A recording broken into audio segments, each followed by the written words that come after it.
Hello everyone, welcome back once again. Right now we are here with the PMK South Asia Pro Scrims. Right now I'm here on duty, Time Burner Gaming, back again. And I have Deji with me as well. And I hope all the players are getting excited. Deji is here with us. So hopefully today's 5 matches will be epic as well. Yeah, thank you for the warm welcome. And we are on PMK South Asia Pro Scrims, and this is the second day. That means this is the final day, and we are witnessing the first match, the very first match, which is Sanok. And everyone already joined the matches. We have our plane path, which is likely into the kampong, and everyone having their drop. We already watching the CMF. They're going for the cow. We have ASI8, and they are doing really well on the point table. Obviously, but let's talk about the rest of the teams. But no one is actually daring to drop at the boot camp. I don't know why, but maybe someone should have gone for that big loot, big drop, big area.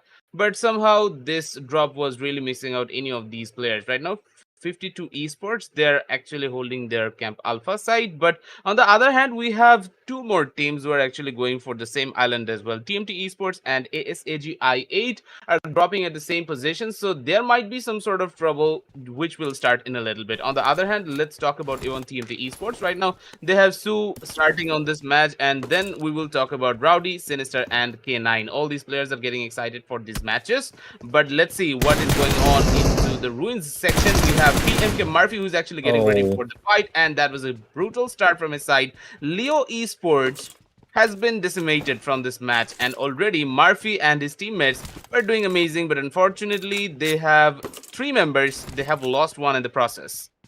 Yep. Right now, we're watching already. They got 3 kills, but with 1 casualty. But this is good. They already got their kills, and they can start a fresh match from that position. I guess some teams are around with them, so they have to be careful on that position. CMF, on the other hand, they are also taking a fight, and already 5-9 with his AKM. He get a knock. Let's see he can secure the kill or not. If it happens, it will be beneficial for his team and for him. Right now, we're still watching PMK Esports. They are looting on the place, and KS already lost their 1 member. Zozo is out of the match. Yeah, definitely. We have some players who are actually going through the board exam, but still they are giving their all into the matches. So obviously, this is a little bit hectic schedule for the players, I guess. But still, they're making some arrangements so that they can do even better. KSX Rare is going to play on this match, and right now they have a big event and a big clash in the cow section, and already CMF Esports are also facing some sort of casualty. So we'll just go back to the boys in a little bit, and then we will see what is going on. Already Raw, I guess, Raw from the guy. Okay. I thought all these players were from CMF, but there are some new tags as well. So maybe they are going through some tryout phases, but that doesn't matter. At the end, it was KSX who won the fight, and they prevailed from this cow section. They have 3 players, and already they have lost one in the early process. So that was a bit of a shame, but still, Rare and Madcat did a 1v2 altogether, and that's how they have won this fight. On the other hand, we have still some more fights going on. TNS, they're actually going up against the Satan team. That means the Haina Esports is also getting into some actions. Haina Esports, really interesting.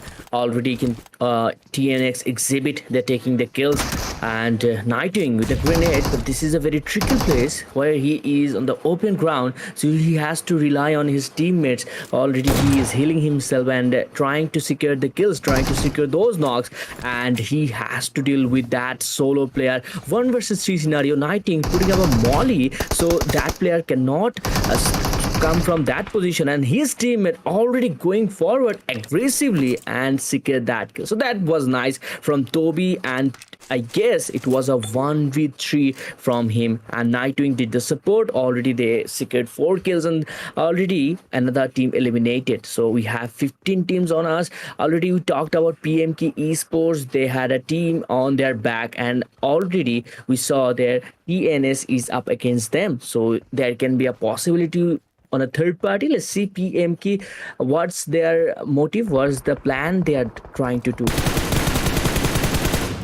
All right, PMK Murphy is here with us right now, and they are going up against TNS Esports. Already another knockout. Maybe the player Hydrox will not have too much time to just get in the cover, but still, they have reset FPS and all the three remaining members so that they can go up against the PMK squad with no sort of like commotion or anything like that. But on the other hand, it's TNS reset FPS who is holding a very interesting position because from his back he might be having some sort of a trouble Oh, already. nice one. Another grenade just flew by, and it was Aizen who did the unthinkable. That nade really changed the game, and right now it's on the equal terms. PMK Esports right now, they are getting the upper hand, and already Aizen has confirmed his elimination point. So great position so far from the PMK squad, as one of their players got knocked out.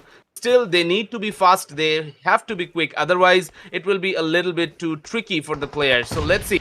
Toji, will he be able to survive on this fight? Already, Risa TPS was taken down. And after that, the remaining players are still here. Hydrox got revived. So that's a like bonus point for the players. They have already like dealt with all their problems. And right now, they have the equal terms, equal footings against the PMK squad. PMK also got one more player knocked out. Still, they're in a little bit of a disadvantage, but still, it is not Osman we need to talk about because he need Oh to pull a no. clutch, but not really. But already he was taken down and completely finished. TNS just got another elimination. PMK, that was a bit hectic, I guess. That was like a little too much careless, in my opinion, because he should have thought like one of the players might be like waiting behind the bridge. So I guess he should have been a little bit more cautious in this fight. As I said earlier, PMK to had to surround know their positions, and already we saw they had a third party. TNS Toji, he got a surprise attack and he got the kills of PMK. Right now TNS on an advantage on that fight. Tushar, he is trying to relocate the position and trying to understand where the enemy is, and PMK on the other hand, they are trying to put up some grenades, but Hydrox TNX, he got a knock with his utility. That is a very good advantage for that fight. 3 versus 1. I guess TNS can put them easily and wipe them out, but still Toji has to be careful because PMK on the other hand, that player trying to do a 1v1 against him. So Toji need to wait and need to wait his or to need for his teammates, then he can go for the fight and easily take that 1 kills. Obviously, so we'll just wait and see if that is going to be the case or not. But right now, Tushar, OP, and their teammates are really not giving any sort of any chances to the players right now. This guy Aizen needs to be careful. He's just going behind the cover once again so that he has some chance to live. But it is Hydrox who might be going for the first knockout. But yeah, he is going to get that. Congratulations for the kills, but very much bad luck to the PMK squad. They didn't have the much needed manpower on this type of fight, and they didn't know about the actual positions of these players, and that's why they kind of lost it. They lost it big time. On the other hand, if we talk about the remaining teams, they're still waiting at the like blue zone, I guess, but some of the teams are going for the water side rotation, so that's going to be really interesting, and we will see some great tactic from these players. INM Esports, some of the players already got knocked out, so they need to be really careful. On the other hand, SAG, Noki, and Yone, they are putting up a very good fight against 52 Esports. INM Naruto got another knockout, and it was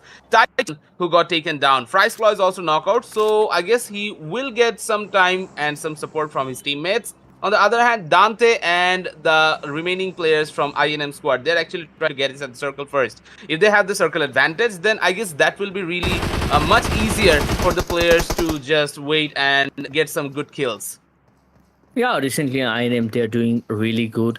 If we talk about the point table, they have already 34 point and they're on the hashtag 5. So they have a very good possibility. If they play well today, they can go for the top 2 position or maybe top 1 if they get the eliminations high, and if they get the dominance. Right now they're on a fight. Fry's Claw, he is trying to surround the enemies and going for a flank, but Naruto, he needs some support. But on the other hand, Sami fall down and he cannot support his teammate. which is already on that position, and he will easily get taken down by Naruto. Naruto reads him well, like a book, like an open book. And INM Fry's Claw, that was an unnecessary movement, I would say, because he has his whole team to back him up, but he got for that 1v1, and already Tixi took that advantage and got that kill and trying to sustain on that position. But a grenade from Dante will get some damage, and Tixi, he's in a critical position trying to get a 1v1 but couldn't do so, and he's eliminated by the DBS of Dante. Already secured 4 kills, Naruto got 3 and Dante got 1. Obviously, Naruto is a great addition for the team, and so far he has been proving himself one by one, and he's getting a lot of points from the squad, and not just in the regular like daily scrims or like the national events. They are actually going very well in the international events as well, and we can see the results. So INM, they have made a great squad again. So let's see if all the players stay till the end and they have a like good journey till the end. Right now, Ban Esports have been completely wiped out, and we have Obito Toby, I guess. That was the guy who got knocked out. So I guess we will just go back once again. But in the process, KSX has secured 6 eliminations so far. So already they're in a good journey so far. It was Noki we are one right now, and we have Falak too. Previously, he was named Wing. I guess as his identity got exposed. Right now, there's no like way to hide it anymore. So that's why he's just going back on his own name. So that's the thing we want to see: the regular names and the regular faces who we want to see in the regular basis. Here, they are here with us. On the other hand, it is 52x T24 OP who will have some trouble. They are fighting against PMK V4L, but already too easy. He's just going for a flank angle, and maybe from that flank angle, he'll be able to get some great knockouts. Obviously, right now we have 52 on their location, and this is the place where they are confident enough to take down any teams. And right now V4L is competing against them. V4L has the advantage, but Alpha, what is he doing? He does not know the location, and Alien took the advantage and get the knock. This is not good for V4L. Already they are on the lower ground, and Alien got another one with his AKM, and he is doing it nasty, securing the kills. And Too Easy got another one. V4L is not in a bad shape. They're in a very bad shape right now. Only one player remaining, that is which is Richard. He's hiding, and Alian will try to secure that kill. Also, he's going for the 1v1 with his KBO. Oh, nice one! He is doing it amazing with that TBU in close range. That was something else. That was something interesting. But we have another team which is 52 have to deal with. That is TMT 52 T24OP. He knows the location, and he is not trying to fight alone. Alien is trying to back them up, but he knows the position that TMT are 4-man strong, so he cannot fight alone. That's why he's trying to secure the position points. He's falling back. Obviously, some more fights are going to happen in a little bit, and TMT, they have secured already 3 points from the side of 52x, so that's a good one. But on the other hand, it is A1 TMT Esports who are also taking some fights, so we will just go back into the squad. And already Hydrox has been confirmed by Rowdy, so 1 more elimination has been secured. So far A1 TMT has 3 kills, so let's see if they can get some more from here. K9 is still waiting, and right now, as they are having some like good loots and as they have some vehicles to work with, so I hope there will be no big problems or anything like that. Sinister right now, he is just swimming across this river so that they can find out the player, and they have some more angles against Tushar OP.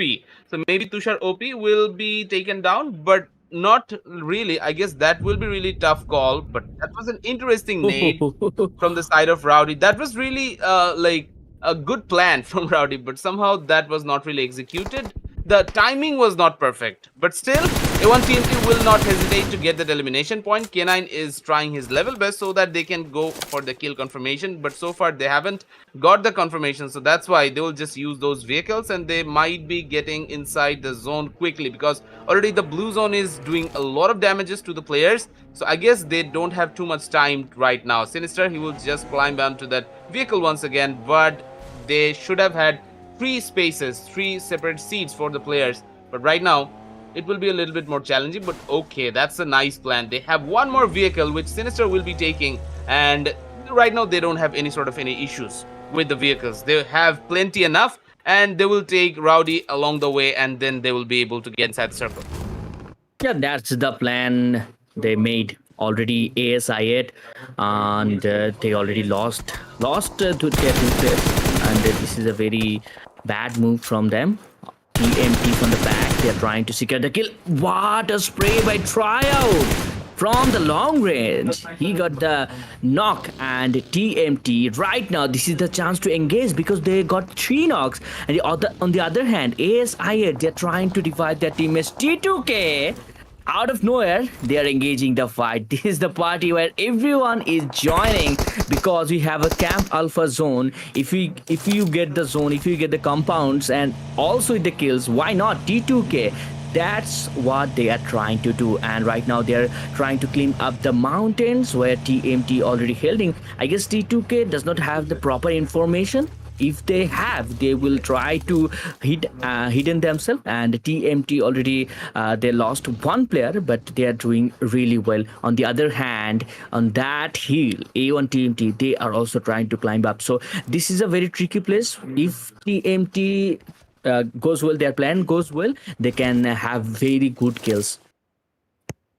Obviously, viewers, right now, Frag 31 from Fabulous 4, they're just waiting over here, and they have 2 more enemies in their sides, and right now, Case X has been spotted, so they will have a lot of trouble, I guess. But Madcat, that's a nice one, and Frag 31 was already taken down. Madcat didn't receive a single bullet damage, so that's a great start from Madcat. Let's see if he can go for the next bit of kills, and if he can confirm all those kills, that will be really amazing. Case X, they already have a shortage of manpower, but still, they're trying their level best so that they can get all these elimination points. Frag 31 was finally confirmed, but they've already spotted Krish as well, and I guess Claw 11 has been spotted from the KSX players. Still, they're waiting at the edge of the circle, but I don't think this edge will get any sort of any support in the next circle. Still, there is a little bit support for the Fabulous 4, but KSX right now, they have to move. Otherwise, it will get really messy for the players. But if any player goes to the Camp Alpha hillside, then Fabulous 4 are in deep trouble because they will get spotted easily.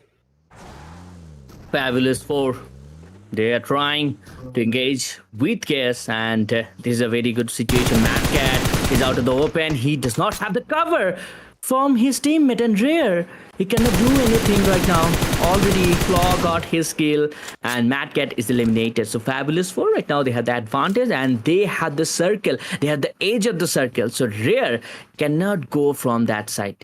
If he wants to get the zone, he has to move outside the zone, then he can have the zone. Otherwise, Fabulous 4, they are marking that solo player, and Rare, he's in a big trouble. Right now we have our top 9 teams, and everyone trying to get the zone of Camp Alpha. Mr. Boro, he does not have the information. T2K Turulab, he has an advantage, and he's going with his spray. Look at the spray of Turulab. 1 knock.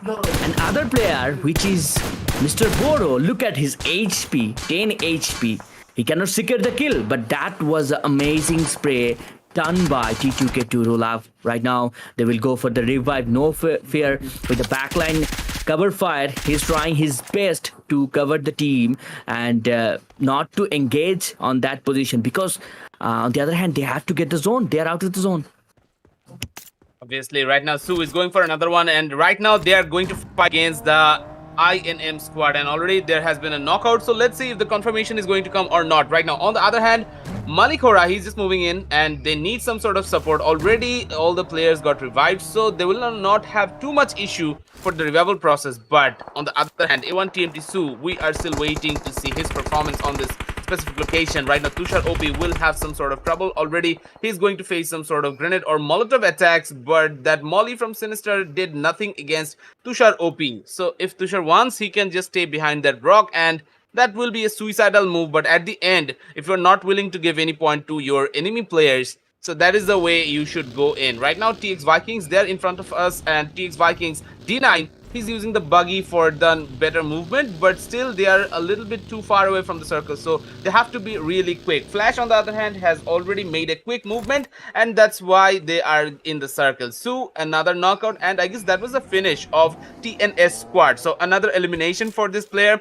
but still they have one more team to work around, and TMT Esports is the name of that team. So TMT, maybe they will have some different plan and Ooh. everything. Right now, Skybora, he has been taken down. That's a very crucial move from the T2K side. Already, HORAA was in a big lead. T2K right now, they're not doing great. But on the other hand, in this specific match, they're doing amazing. Suyok V2, he needs to go and support his teammate. Otherwise, it will get really messy. Once again, no fear going for another clutch. Another day, another clutch for this guy. Maybe Suyok V2 will get spotted once again.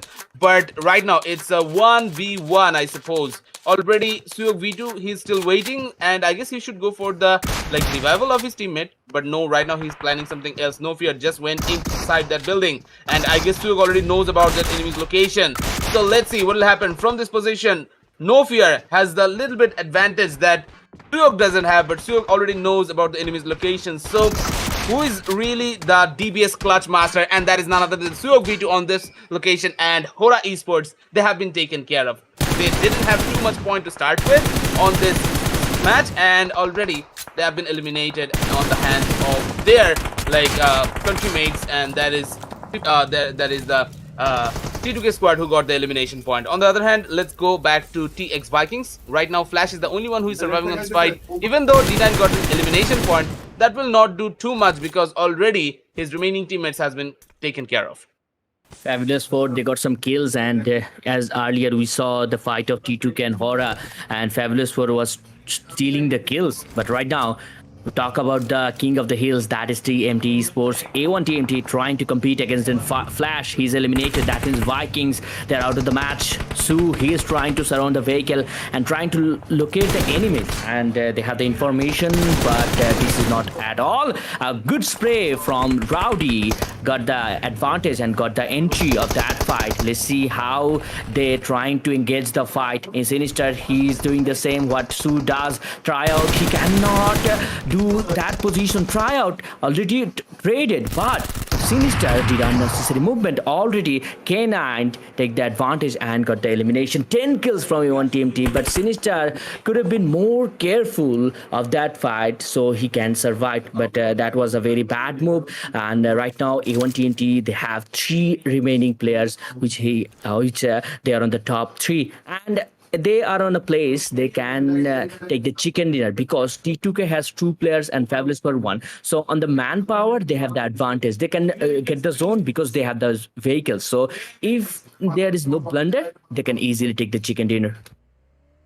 Obviously, but that is easier said than done. Already, players have lost one of the important members, and their IGL Sinister has been taken down. But on the other hand, T2K, they have even less number of players. Right now, K9, he's going up against the player Claw, if I'm not wrong, but it is Rowdy and Su who might be taken care of by Igneous from this T2K lineup. He will have a great angle, and already this position can get compromised. But Rowdy, that's a great one against Igneous, and that's a clean knockout. Right now, they have only one member to take care of. They're on the top 3, but this can become a great chicken dinner for the players. Claw, he was taken down finally by the blue zone. But once again, there is going to be another player, Suyok V2. He needs to be taken care of. Rowdy knows exactly where that player might be, but it was Suyok who did the unthinkable. That was a clean knockout. Right now, he's going for the 1v1 against K9, and K9 did the unthinkable. Outstanding chicken dinner from A1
Erangel is 8 by 8 kilometers in size, making it one of the biggest maps in the game. It's made up of a larger main island and smaller sub-island, and both islands are surrounded by the ocean. It has 3 times of day, early morning, midday, and dusk. Erangel is the most classic map of the game. It has incredibly diverse terrain, including plains, hills, canyons, mountains, coasts, and more. The upper half of the main island is mountainous, with few and relatively small urban areas, and supplies are also quite spread out. However, areas like the shooting range and Stelber have a chance of spawning pretty good equipment and supplies. The bottom half of the main island mainly consists of hills and plains, and is overall quite wide and open. Most of Erangel's urban areas are situated here, with more densely distributed supplies and larger towns and cities. These all lead to a greater variety and quantity of supplies. Main areas include Georgiapol, Pochinki, Yasnaya Polyana, Milta Power, and more. In between all the main urban areas are roads which connect them. As the map is overall quite large and is quite flat, vehicles can be extremely helpful. The sub-island is only connected to the main island by 2 bridges. Furthermore, boats may spawn near the beaches of the main island, which are also a good choice for moving between the 2 islands. The terrain of the sub-island is flatter. The 2 main supply points are the Sosnovka military base and Novropanoi. In Erangel, these 2 areas have the best and most supplies. Supplies are densely packed in these areas, making it very easy to loot. If you manage to secure one of these supply points, then congratulations! You'll be rolling in gear. Aside from this, there are also lots of small buildings scattered around Erangel. Those supplies are sparse, they tend to be very safe. The following types of buildings have a higher chance of spawning more, higher quality supplies. Of course, what you end up finding is still up to luck. Supplies on Erangel tend to be relatively concentrated, so in the early game, it's common for fierce battles to break out in larger urban areas, such as the Sosnovka military base and Yasnaya Polyana.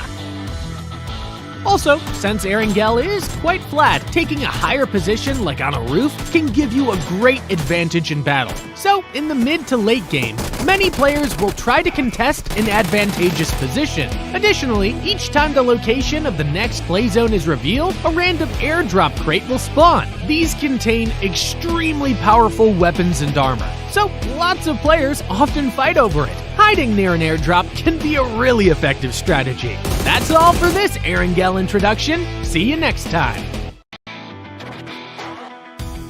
Erangel is 8 by 8 kilometers in size, making it one of the biggest maps in the game. It's made up of a larger main island and smaller sub-island, and both islands are surrounded by the ocean. It has 3 times of day, early morning, midday, and dusk. Erangel is the most classic map of the game. It has incredibly diverse terrain, including plains, hills, canyons, mountains, coasts, and more. The upper half of the main island is mountainous, with few and relatively small urban areas, and supplies are also quite spread out. However, areas like the shooting range and Stelber have a chance of spawning pretty good equipment and supplies.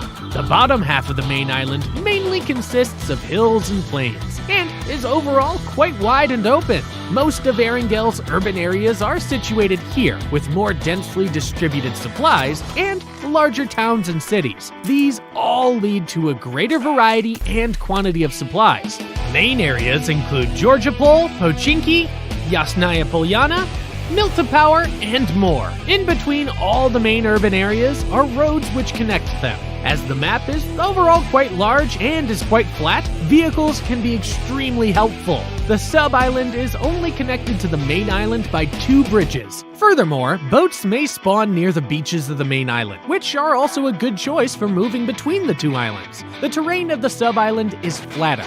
The 2 main supply points are the Sosnovka military base and Novropanoi. In Erangel, these 2 areas have the best and most supplies. Supplies are densely packed in these areas, making it very easy to loot. If you manage to secure one of these supply points, then congratulations! You'll be rolling in gear. Aside from this, there are also lots of small buildings scattered around Erangel. Those supplies are sparse, they tend to be very safe. The following types of buildings have a higher chance of spawning more, higher quality supplies. Of course, what you end up finding is still up to luck. Supplies on Erangel tend to be relatively concentrated, so in the early game, it's common for fierce battles to break out in larger urban areas, such as the Sosnovka military base and Yasnaya Polyana. Also, since Erangel is quite flat, taking a higher position like on a roof can give you a great advantage in battle. So, in the mid to late game, many players will try to contest an advantageous position. Additionally, each time the location of the next play zone is revealed, a random airdrop crate will spawn. These contain extremely powerful weapons and armor, so lots of players often fight over it. Hiding near an airdrop can be a really effective strategy. That's all for this Erangel introduction. See you next time. Erangel is 8 by 8 kilometers in size, making it one of the biggest maps in the game. It's made up of a larger main island and smaller sub-island, and both islands are surrounded by the ocean. It has 3 times of day, early morning, midday, and dusk. Erangel is the most classic map of the game. It has incredibly diverse terrain, including plains, hills, canyons, mountains, coasts, and more. The upper half of the main island is mountainous, with few and relatively small urban areas, and supplies are also quite spread out. However, areas like the shooting range and Stelber have a chance of spawning pretty good equipment and supplies. The bottom half of the main island mainly consists of hills and plains, and is overall quite wide and open. Most of Erangel's urban areas are situated here, with more densely distributed supplies and larger towns and cities. These all lead to a greater variety and quantity of supplies. Main areas include Georgiapol, Pochinki, Yasnaya Polyana, Milta Power, and more. In between all the main urban areas are roads which connect them. As the map is overall quite large and is quite flat, vehicles can be extremely helpful. The sub-island is only connected to the main island by 2 bridges. Furthermore, boats may spawn near the beaches of the main island, which are also a good choice for moving between the 2 islands. The terrain of the sub-island is flatter. The 2 main supply points are the Sosnovka military base and Novropanoi. In Erangel, these 2 areas have the best and most supplies. Supplies are densely packed in these areas, making it very easy to loot. If you manage to secure one of these supply points, then congratulations! You'll be rolling in gear. Aside from this, there are also lots of small buildings scattered around Erangel. Those supplies are sparse, they tend to be very safe. The following types of buildings have a higher chance of spawning more, higher quality supplies. Of course, what you end up finding is still up to luck. Supplies on Erangel tend to be relatively concentrated, so in the early game, it's common for fierce battles to break out in larger urban areas, such as the Sosnovka military base and Yasnaya Polyana. Also, since Erangel is quite flat, taking a higher position like on a roof can give you a great advantage in battle. So, in the mid to late game, many players will try to contest an advantageous position. Additionally, each time the location of the next play zone is revealed, a random airdrop crate will spawn. These contain extremely powerful weapons and armor, so lots of players often fight over it. Hiding near an airdrop can be a really effective strategy. That's all for this Erangel introduction. See you next time. Erangel is 8 by 8 kilometers in size, making it one of the biggest maps in the game. It's made up of a larger main island and smaller sub-island, and both islands are surrounded by the ocean. It has 3 times of day, early morning, midday, and dusk. Erangel is the most classic map of the game. It has incredibly diverse terrain, including plains, hills, canyons, mountains, coasts, and more. The upper half of the main island is mountainous, with few and relatively small urban areas, and supplies are also quite spread out. However, areas like the shooting range and Stelber have a chance of spawning pretty good equipment and supplies. The bottom half of the main island mainly mainly consists of hills and plains, and is overall quite wide and open. Most of Erengel's urban areas are situated here, with more densely distributed supplies and larger towns and cities. These all lead to a greater variety and quantity of supplies. Main areas include Georgiapol, Pochinki, Yasnaya Polyana, Milta Power, and more. In between all the main urban areas are roads which connect them. As the map is overall quite large and is quite flat, vehicles can be extremely helpful. The sub-island is only connected to the main island by 2 bridges. Furthermore, boats may spawn near the beaches of the main island, which are also a good choice for moving between the 2 islands. The terrain of the sub-island is flatter. The 2 main supply points are the Sosnovka military base and Novropanoi. In Erengel, these 2 areas have the best and most supplies. Supplies are densely packed in these areas, making it very easy to loot. If you manage to secure one of these supplies. Hello guys, we're back once again, PMK South Asia Pro Scrims, and right now we have just completed the Sandhog game, but still we have some important informations to give you, and that is the overall results, who has become the MVP, and that is none other than A1 Team Esports with the first chicken dinner of the day. And let's just talk about the match number 6's result. Overall, A1 just jumped into the 7th position, and hopefully from there they will be able to climb up the ladder even more. Obviously, this is the start, and this is not so late because we have already 6 games and we have 4 matches left. So if they play like that, and they can be the consistent, and they can be the champion as well. Right now we have our second match, which is Erengel. The plane path is starting from Lipovka and end in Georgepol. This is a northern plane path, and the teams from Yasna, Severny, they are having the support of the plane path. Already, all these players are just jumping from their flight path, and right now, Ban Esports, they're actually going for the Lipovka split, and then we have INM who are actually willing to go to the Kamishki side, the extreme northeastern part of the Erengel map. Then after that, we're looking at A1 TMT and HORAA, who will clash again and again in the Yasna Polyana section, so their fight will be amazing. So we will just wait and see what is going on over there. Then after that, we'll go back to TNS Exhibit, and they're actually going for the Milta split, or I guess in the shelter they can wait a little bit and they can go for some like split loot, so maybe that will be really helpful. CMF Esports on the other hand, they're opting the school section, I guess. And then after that, we are looking at the TNS team who are actually going for the Rozok split, so hopefully from there they'll be able to find out the vehicles and the level 3 gears without any sort of any hesitation. If I'm not wrong, there are 3 specific teams in the Yasna Polyana side, and right now K9, he's here with us and carrying that shotgun. He might be taking a lot of risks right now.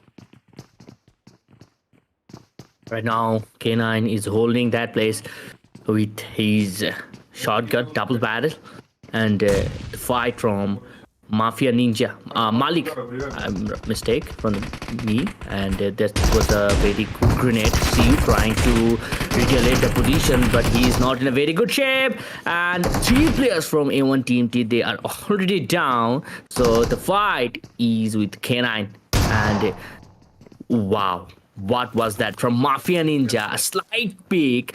K9 does not have the option, and he's eliminated. A1 TMT, they're wiped out. HORAA, they does not have any elimination, does not have any casualty, and they got 4 kills. TMT, they tried to third party on that position, but it is a little bit late, and they are falling back. Obviously, right now, TMT Esports, they were just trying to think that maybe their third party would be a little bit more time consuming. So that's why they're not waiting for the movement from HORAA Esports. They're just moving back. They don't want to get in sort of in any sort of troubles. Right now, Leo Esports is there, and right now I think they're taking a fight against I8. Falak is there in front of the players, and Falak IQ versus Red Turtle and Ajaya. Who will win from this fight? This can be really critical, and you never know. These positions can be a little bit more challenging. On the other hand, it is the other guy from Leo Esports who already got knocked out for Falak, has been taken care of. Right now, IQ is the one. Let's see if he has what it Nice takes. knock. And that's a great knockout. He can go for another one, but somehow he missed that opportunity. Let's just wait and see if Noki comes and support his teammates. But IQ, he didn't need any sort of any support. Already another knockout. It is Jordi who's the last person for the squad from Leo Esports, and his teammate, he's actually a little too far away. But what's happening? Oh my god! He just flew in. He just flew in, and Ajaya right now doesn't have too much HP to start with. That's a very bad call, and the movement was not really precise. Right now, Ajaya doesn't have too much stuff to work with. That grenade, I thought that would have been a little bit more easier, but that's a great knockout with that Uzi, but somehow he was not able to finish off the enemy player. That's a nice movement from AGI8, and already they've secured 4 elimination in the expense of only 1 player. Ajay tried to be a Superman, and somehow he managed to survive on that position. I thought he will be eliminated from that vehicle where he fell, but somehow he managed it. But in the end, they are wiped out, and right now we're watching the fight of Jutti SQUAD. They are here on the northern Georgetown city, and already Woke, he's trying to flank on that position, climb up to that hill, to that ridge where he can spot the enemies. And already they got the knocks. Woke, his flank worked perfectly. They're planning perfectly, but they have to be careful because there are other squads, which is KSX and KS. They are trying to secure those kills also, and they're trying to engage that fight. And already Haina, they lost their one important member. They are 2-man squad right now. The duo will do the task, and Jutti, they are moving forward. I guess they had the information. Their other teams, if they don't have, they will be in a very tricky position. Mad Cat is on the top of the compound, and he's trying to throw those grenades, throw those utilities. Zozo got the entry knock, but he doesn't have the information. The player had the devious, and he has to fall back and rely on his teammate Rare with the support. A grenade will be the case, but a molly from the opponent is getting some hits, and Rare getting some damage. Right now he's trying to heal, and the other players from Jutti SQUAD, they're trying to around and trying to support the teammates.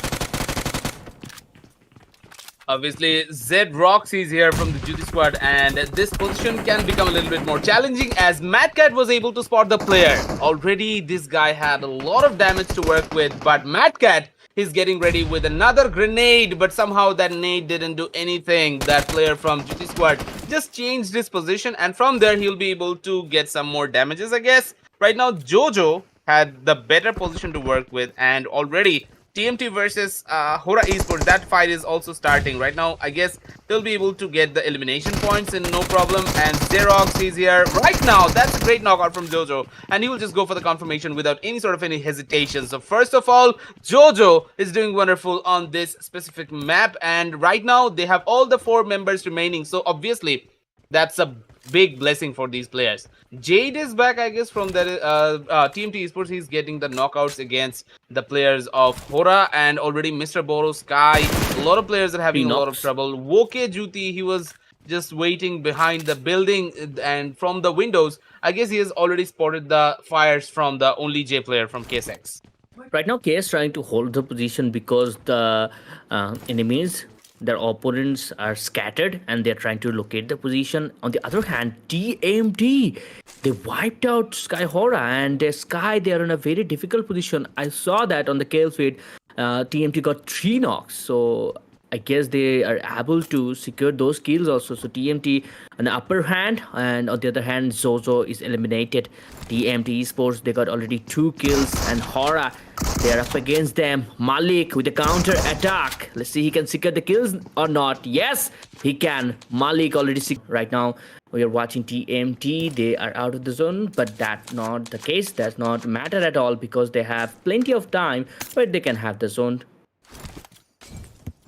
Obviously, PMK Murphy and his teammates are still in a little bit of a troublesome situation. Already Xerox has been taken down, and 52X right now, they are using those grenades like that is really problematic for the PMK squad. Already not one of the remaining players. They're still having a lot of trouble, but that's a great knockout with that shotgun. He was able to take down Alian. Let's see if they can go for the kill confirmation or not. T24 will just wait for a little bit. Already they have lost two of their important members, but right now not Osman needs to pull that clutch once again with that shotgun. Maybe he will be able to get the knockouts, but no, too easy. Was getting into the better positions, and from there he was able to get the knockout. So obviously right now the PMK side has the disadvantage, and 52x, they're in a good spot. Already ASAG I8 is still here as well, and they will try to get into the third party areas. Right now, we're watching 52 Esports, T24 OP. He's the lone survivor, and other teams are with them. He's trying to revive those teammates, but I guess too easy cannot be revived because he's out of the open. And another knock. Not Osman. He's going forward aggressively and secure the kill. Not Osman doing it very smooth and clean. Got the elimination. 3 kills from him. But this is not at all. The other teams looking at them and trying to engage with that teams. AS8, they're trying to get this knock, and Vikings with that trade to see which team will win the fight. And very close. PMK Sports, they can also join the fight if they have the angle. They're already joining it, and Lukashi trying to get the vehicles, and CJ Boy with the counter attack. I guess they got already 2 knocks, and they can revive their teammates and get the fights on.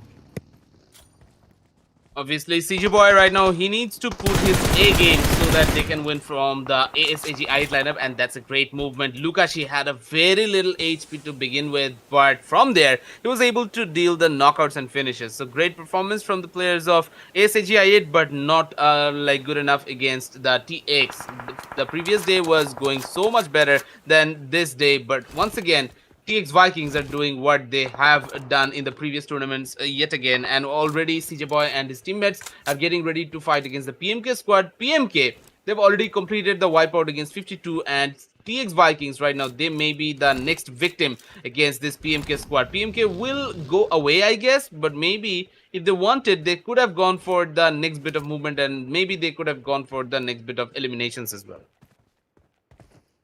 Sure thing.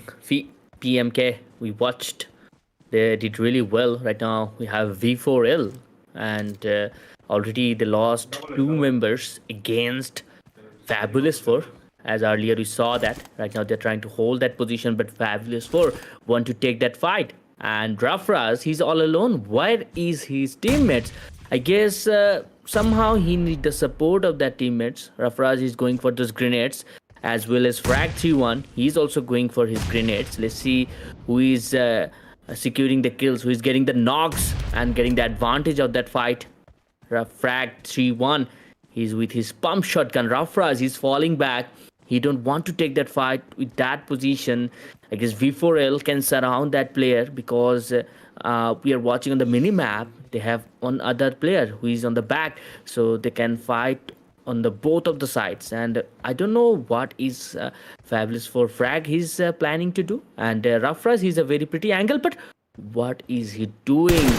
He does not have the proper information where the player is. And Fabulous 4, they are falling back because he got a vehicle where he can get the zone.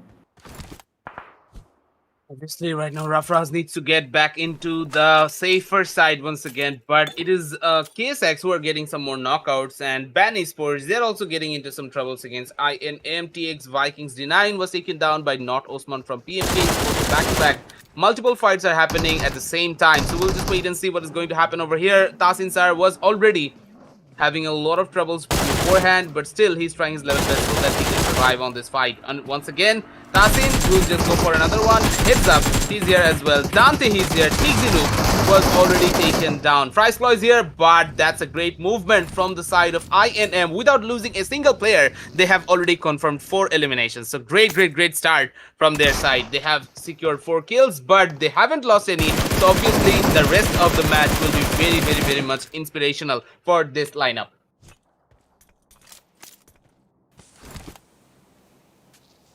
Right now, KS already trying to engage the fight against Jutti. The fight scattered from that position from the George Pool area. Still they're holding that fight. Still they're trying to engage against each other. Stage 2 zone. Woke trying to flank once again. We saw previously the flank is working. He's doing very good 1v1 fights also. He has a devious, and right now he's moving the vehicles trying to spot the enemies, but still couldn't do so, and his teammates is doing the same. They got the knocks, but they cannot secure the kills, and they're falling back where they wanted to. Obviously, Jutti is just trying to move away from this position, and it can get a little bit more challenging as they don't have too much members to work with. Right now, they are just moving away from all the other enemy players so that they can survive till the end and get some placement points in the process. Right now, we have only 9 teams remaining and only 25 players, so this is going to be a very quick match, which will end in a little bit. On the other hand, CMF Esports is here with us, and also they have 2 members to work with. Right now, 5-9 and his teammate is here, but 5-9 and Virus, they have to take a fight against TX Vikings, who has all the players remaining. So obviously, TX Vikings will have a great advantage against the CMF crew, but CMF, they have shown some great promises beforehand, so maybe from there they'll be able to come back even better, and they'll be able to get a strong fight back. Yep, right now we're watching TX Vikings. Already they took a fight against Ayat and they did really well. They already secured 5 elimination, and where the zone held, they want to take the place on Milta, and they're trying to see that position. Already TNT on that position. Triad 4, I don't know why he did not move a little bit, and he's knocked out. They can revive their teammate, but this is not good if we do it again and again. And Triad 4, his teammate not with him. Yes, one way or another, they are trying to revive that player. It will be a difficult situation, but they are trying to do that. And CMF, I guess Lukashi has the information. 5-9 is out there. He's going for a grenade. It will work or not? No. And Virus, somehow Lukashi got that knock off him, but immediate threat from 5-9. He's trying to secure the kill, but the support from D9 is doing the job. But the grenade will secure the kill of Lukashi. That he cannot do anything. D9, he is trying to trade him out and trying to secure the elimination of 5-9. Somehow TMT spot him out, and Jutti from the backline, Woke secured the elimination. Every team, there's a third party, there's a fourth party. Every team is fighting against each other. They are very close to each other. Ray's got the knock off Haina Claw, and Claw once again he's getting eliminated early. Dante got the trade, but immediately Javed got the knock off Dante. So it's Heads Up and Naruto who have to do the task, and TNS they got also 2 players. So it's a 2v2 situation, even situation. Let's see who is winning the fight. Rafi going for the grenade. Dante is secured by Javed. Javed is doing a wonderful job and reviving their teammate also. INM took the advantage and reviving their teammates. So it's a 3v2 fight. Rafi is still trying to get the knock and still trying to get the entry with their grenade, but not perfect at all. But INM, they have no mercy. The grenades is doing the job and got the knock of Rafi. Javed is the last player. He's running out of his lives. Obviously, TNS exhibit Javed, finally, he was not able to go away from this position, and it was INM who got all these eliminations. Dante has 3, but already he has been taken care of. The remaining 3 players are still alive on this fight. Right now, we have a couple of teams who has 3 players, but on the other hand, the problem is no team has 4 members still alive. So obviously, they will have some sort of member issue and some a less number of players present on this squad. So obviously it will create a little bit of problem. I hope they'll be able to come up with a better strategy so that they will not have too much of a issue. On the other hand, let's talk about TX Vikings. They're still waiting against the Jutti squad to take a fight, but Jutti squad, they're actually moving towards their northern side so that D9 will have no chance to spot the player. Pretty good fights. Stage 4. Already we lost plenty teams, and we have only 7 teams and 17 players remaining. This is a very chaotic moment of the lobby. I would say that Vikings already lost 1 player, Lukashi, on that process against CMF, but they got 2 kills eventually on that position. They have 6 elimination case. They're trying to stick that position from behind. They are not trying to get the Milta zone where everyone trying to do. CJ Boy, I guess they have a competition out there. Inimical Monk, they are trying to stick that position. They're trying to claim that position. TX, Flash, they know where the players of Inimical Monk. I guess some grenade will do the task, and utility is a very good implement that can be a thing on that position. Inimical Monk already lost their utility the fight against TNS, so they have to stick very carefully. Obviously, INM right now, they're a little bit stuck, and I guess they will have a little bit of trouble from this specific location. But from there, I guess TX Vikings will have a little bit of advantage as they have like these buildings to work around with. So I hope that will not create too much of an issue. This problem for TX Vikings will get a little bit more because once again, Fabulous 4 or the team Jutti SQUAD will just move inside the Milta area once again. These players are having a very hard time one another, and Woke Juti will use that grenade for a good effect. And wow, that's a nice one. TMT tryout, he got another knockout, but it was Frag31 who just like burnt himself alive. I don't know, was that the plan he was going for or something like that? We will just wait and see. And right now we're going for the Fabulous 4 who has been eliminated from this match. V4L still they're here and they're going up against the other squads, but it was INM Naruto who got the knockout, and I guess Naruto will go for the finish as well. Yep, he is doing it. He's still out there trying to secure the kill and successfully do his job. But the question is, can he revive his teammate? No other teams is out there, so definitely he can revive his teammate and hold to that position. Case is very close, and Case got the better of circle, and I guess this is the place where they can have the chicken dinner because they have the manpower, they have the loots and all. So right now they have to stick that position and play carefully. And already Matcat with that angle is spotting everyone. TMT, they are on their run to that rotation from the showcase side, and Vikings watching every rotation and trying to look at the movements of every competition out there. Obviously, right now we have Phoenix with us who will join for the rest of the matches. So I'll just take your exit, guys. So bye bye and welcome back, Phoenix once again. Thank you so much. And I am watching with the 5th circle. Only 5 teams are surviving right now. Just look at that. Remaining players are 11. KSX, the first day was not that good, but they know how to make a comeback and they are definitely opting for it. And on the other hand, TX Vikings and TMT Esports, they are also in a very good touch, especially TMT Esports. They have secured total 12 elimination points, and if they can secure a winner chicken dinner, then definitely that's gonna be a huge blow for them. But that's not gonna be easy at all, just because look at the team. Team Jutti SQUAD, they're surviving with a two-player roster. Team Vikings, they're here with a 3-player roster. And definitely Team TX Vikings, they know how to utilize these kind of situations properly. They just need to secure the circle. That's the primary challenge. If they can overcome it, then the rest of the things will be very easy for them. Yeah, that will be, but KS don't want that. Vikings Flash already take down from that rotation, and he cannot do anything because the condition of vehicle was worse, and he is eliminated. So Vikings lost their very important member. Right now they are on the 2-man roster. Right now, Jutti SQUAD from the beginning they have 2 players, but still somehow they are rotating and holding the very good places and surviving. TMT up against KS X, and they already got 1 knock.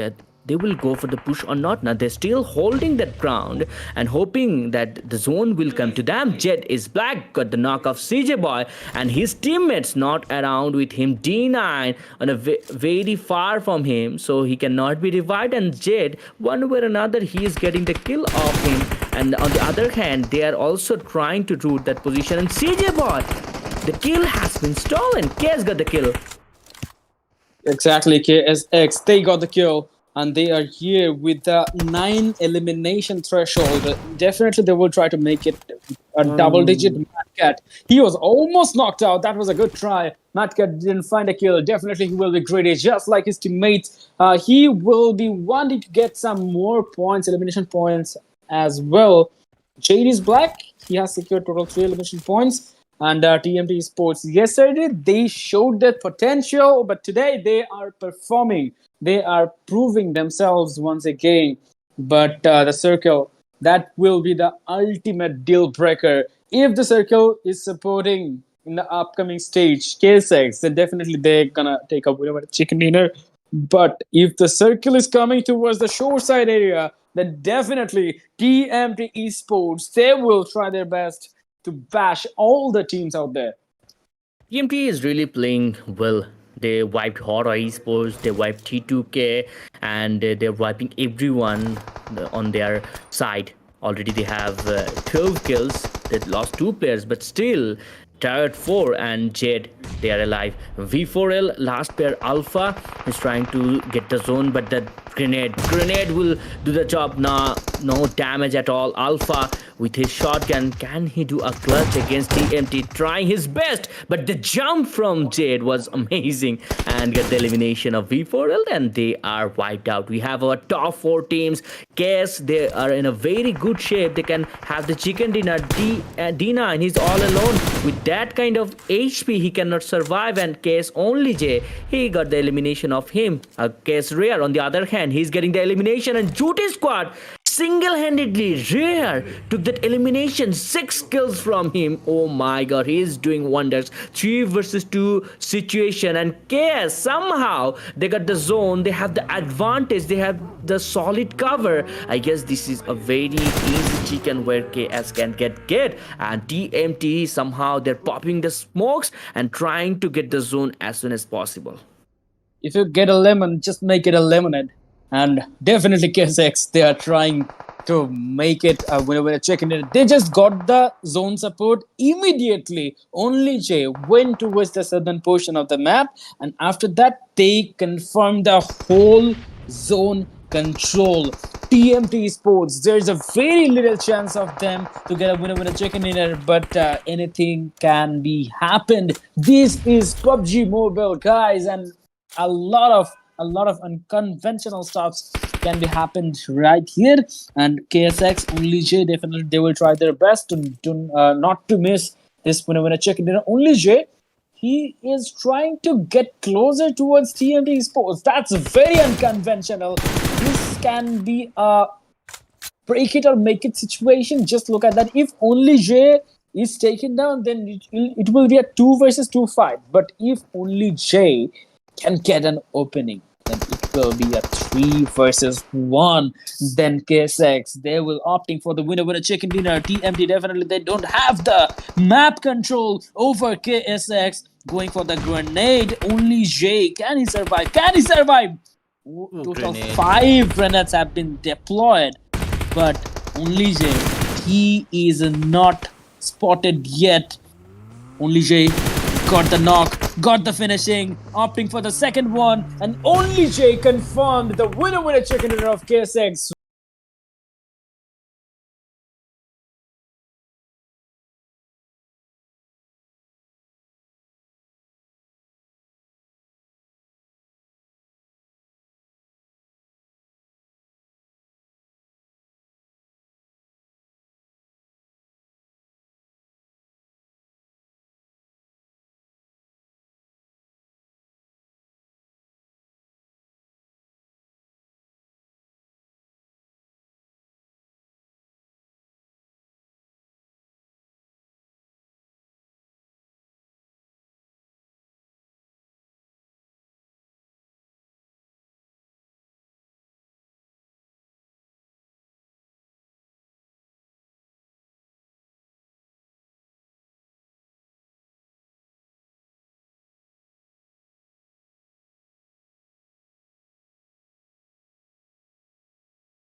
first Sanok match. Definitely they will try to repeat that in the upcoming match. We have to wait for that, ladies and gentlemen. You are watching a special birthday special event organized by TANVEE Gaming and PMK Official. If you did not subscribe the channel, make sure to hit that subscribe button. If you did not like the stream, make sure to hit that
Erangel is 8 by 8 kilometers in size, making it one of the biggest maps in the game. It's made up of a larger main island and smaller sub-island, and both islands are surrounded by the ocean. It has 3 times of day, early morning, midday, and dusk. Erangel is the most classic map of the game. It has incredibly diverse terrain, including plains, hills, canyons, mountains, coasts, and more. The upper half of the main island is mountainous, with few and relatively small urban areas, and supplies are also quite spread out. However, areas like the shooting range and Stelberg have a chance of spawning pretty good equipment and supplies. The bottom half of the main island mainly consists of hills and plains, and is overall quite wide and open. Most of Erangel's urban areas are situated here, with more densely distributed supplies and larger towns and cities. These all lead to a greater variety and quantity of supplies. Main areas include Georgiapol, Pochinki, Yasnaya Polyana, milk to power, and more. In between all the main urban areas are roads which connect them. As the map is overall quite large and is quite flat, vehicles can be extremely helpful. The sub-island is only connected to the main island by 2 bridges. Furthermore, boats may spawn near the beaches of the main island, which are also a good choice for moving between the 2 islands. The terrain of the sub-island is flatter. The 2 main supply points are the Sosnovka military base and Novropanoi. In Erangel, these 2 areas have the best and most supplies. Supplies are densely packed in these areas, making it very easy to loot. If you manage to secure one of these supply points, then congratulations! You'll be rolling in gear. Aside from this, there are also lots of small buildings scattered around Erangel. Though supplies are sparse, they tend to be very safe. The following types of buildings have a higher chance of spawning more, higher quality supplies. Of course, what you end up finding is still up to luck. Supplies on Erangel tend to be relatively concentrated, so in the early game, it's common for fierce battles to break out in larger urban areas, such as the Sosnovka military base and Yasnaya Polyana. Also, since Erangel is quite flat, taking a higher position like on a roof can give you a great advantage in battle. So, in the mid to late game, many players will try to contest an advantageous position. Additionally, each time the location of the next play zone is revealed, a random airdrop crate will spawn. These contain extremely powerful weapons and armor, so lots of players often fight over it. Hiding near an airdrop can be a really effective strategy. That's all for this Erangel introduction. See you next time. Erangel is 8 by 8 kilometers in size, making it one of the biggest maps in the game. It's made up of a larger main island and smaller sub-island, and both islands are surrounded by the ocean. It has 3 times of day, early morning, midday, and dusk. Erangel is the most classic map of the game. It has incredibly diverse terrain, including plains, hills, canyons, mountains, coasts, and more. The upper half of the main island is mountainous, with few and relatively small urban areas, and supplies are also quite spread out. However, areas like the shooting range and Stelberg have a chance of spawning pretty good equipment and supplies. The bottom half of the main island mainly consists of hills and plains, and is overall quite wide and open. Most of Erangel's urban areas are situated here, with more densely distributed supplies and larger towns and cities. These all lead to a greater variety and quantity of supplies. Main areas include Georgiapol, Pochinki, Yas.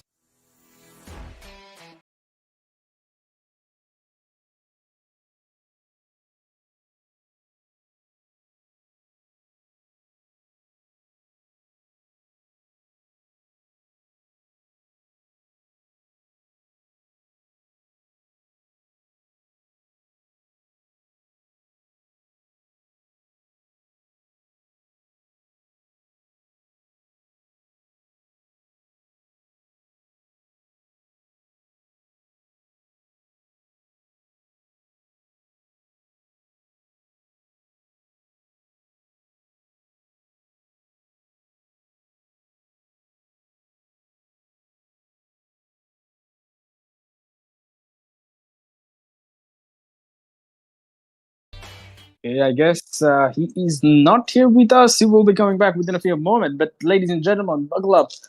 The flight path is starting from Campo Militar and going straight towards Montenuvo.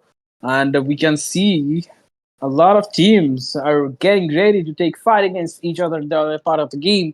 In Campo Militar, we can see TNS Esports. On the other hand, Team Jutti SQUAD. Team Jutti SQUAD, definitely they tried their best at the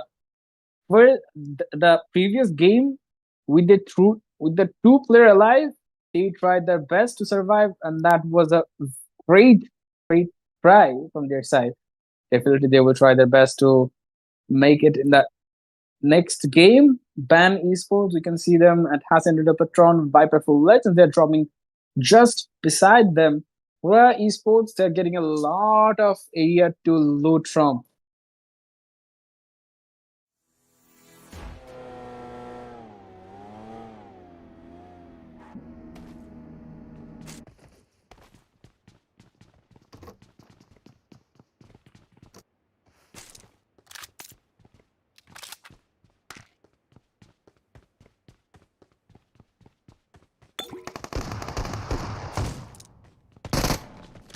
Okay, so right now we can see 52X Esports. They are heading towards Leo Esports. It's 2 versus 1, 3 versus 1, and Leo Esports, they are eliminated from this lobby, and the 52X, they just got 4 elimination points at the earlier part of this game. Initial game of theirs is really good. That's a very good sign from their side. If they can perform well, then definitely they can make a comeback. CMF Esports versus KSX, two Bangladeshi teams taking fight against each other. In CMF Esports, we have seen Gio at the last days, but look at that fire. He got only Jay, the star player from the previous match. He is already eliminated. CMF Esports secured 1 kill, but on the other hand, they have a huge risk of losing one of their members. Yeah, right now we're watching CMF Esports. Sharpex is trying to revive his teammates and he need to support him. That's why he's throwing those grenades. But the players from KS, they're changing their location time to time and securing the kill as well. Mad Cat got the elimination. So it's a 3 versus 3 fight. And definitely KS has the split and KS has the positional advantage. Let's see how they can engaging the fight. But CMF reflects from that reflex. He got the knock off rare from that predictable position. And right now they can engage properly if they want to. I guess they will not falling from the fight, and they are trying to engage from that position. The Molly is picture perfect from reflex. He is doing wonders and getting another knocks. Mad Cat somehow is trying to revive the player, reviving the player of KSX, and he's reviving Rare. But the other player, he's eliminated. So it's a fight of 3 versus 2. CMF took their advantage quite properly, and CMF Sharpex, he's on the aggression and he's supporting his teammate Rare. They know the perfect location.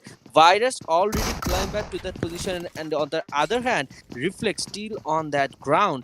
And from that position, he's supporting his teammate Rare. He's in a very tricky position. Molly is very front of him, and he's still holding for this surprise attack. Exactly. KSX, they're in a huge danger just after a perfect match. They're losing the momentum.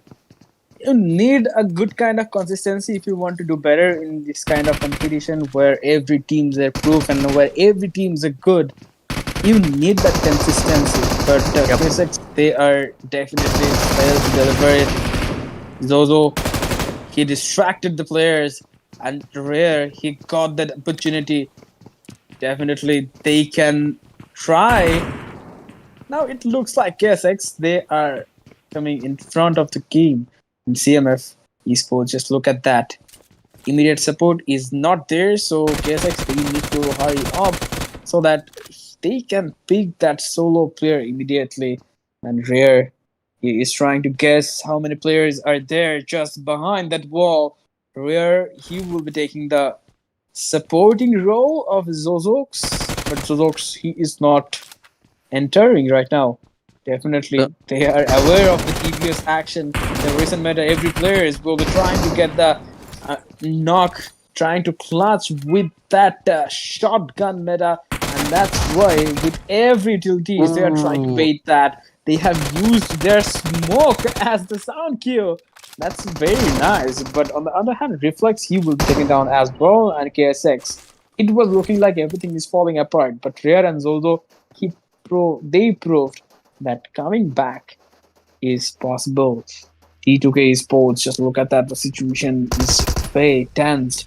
With that factor, it's not easy at all. And Rules OG got eliminated.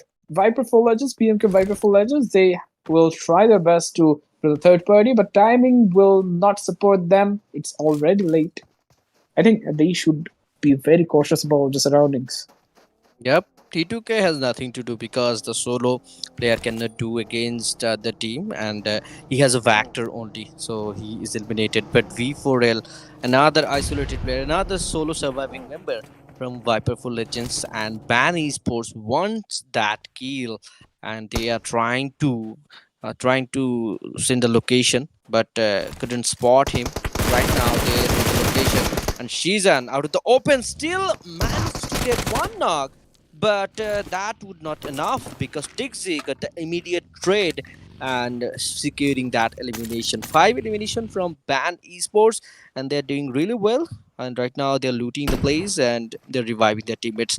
Is I8, they're on the top of the table, and they already secured 2 elimination from Fabulous 4. Fabulous 4 has only one player remaining, so he is trying to stick that position and sustain a little bit for the team. Right now, he has the position against ASI8. 1 versus 3 scenario. Can he make a clutch against the team of I8?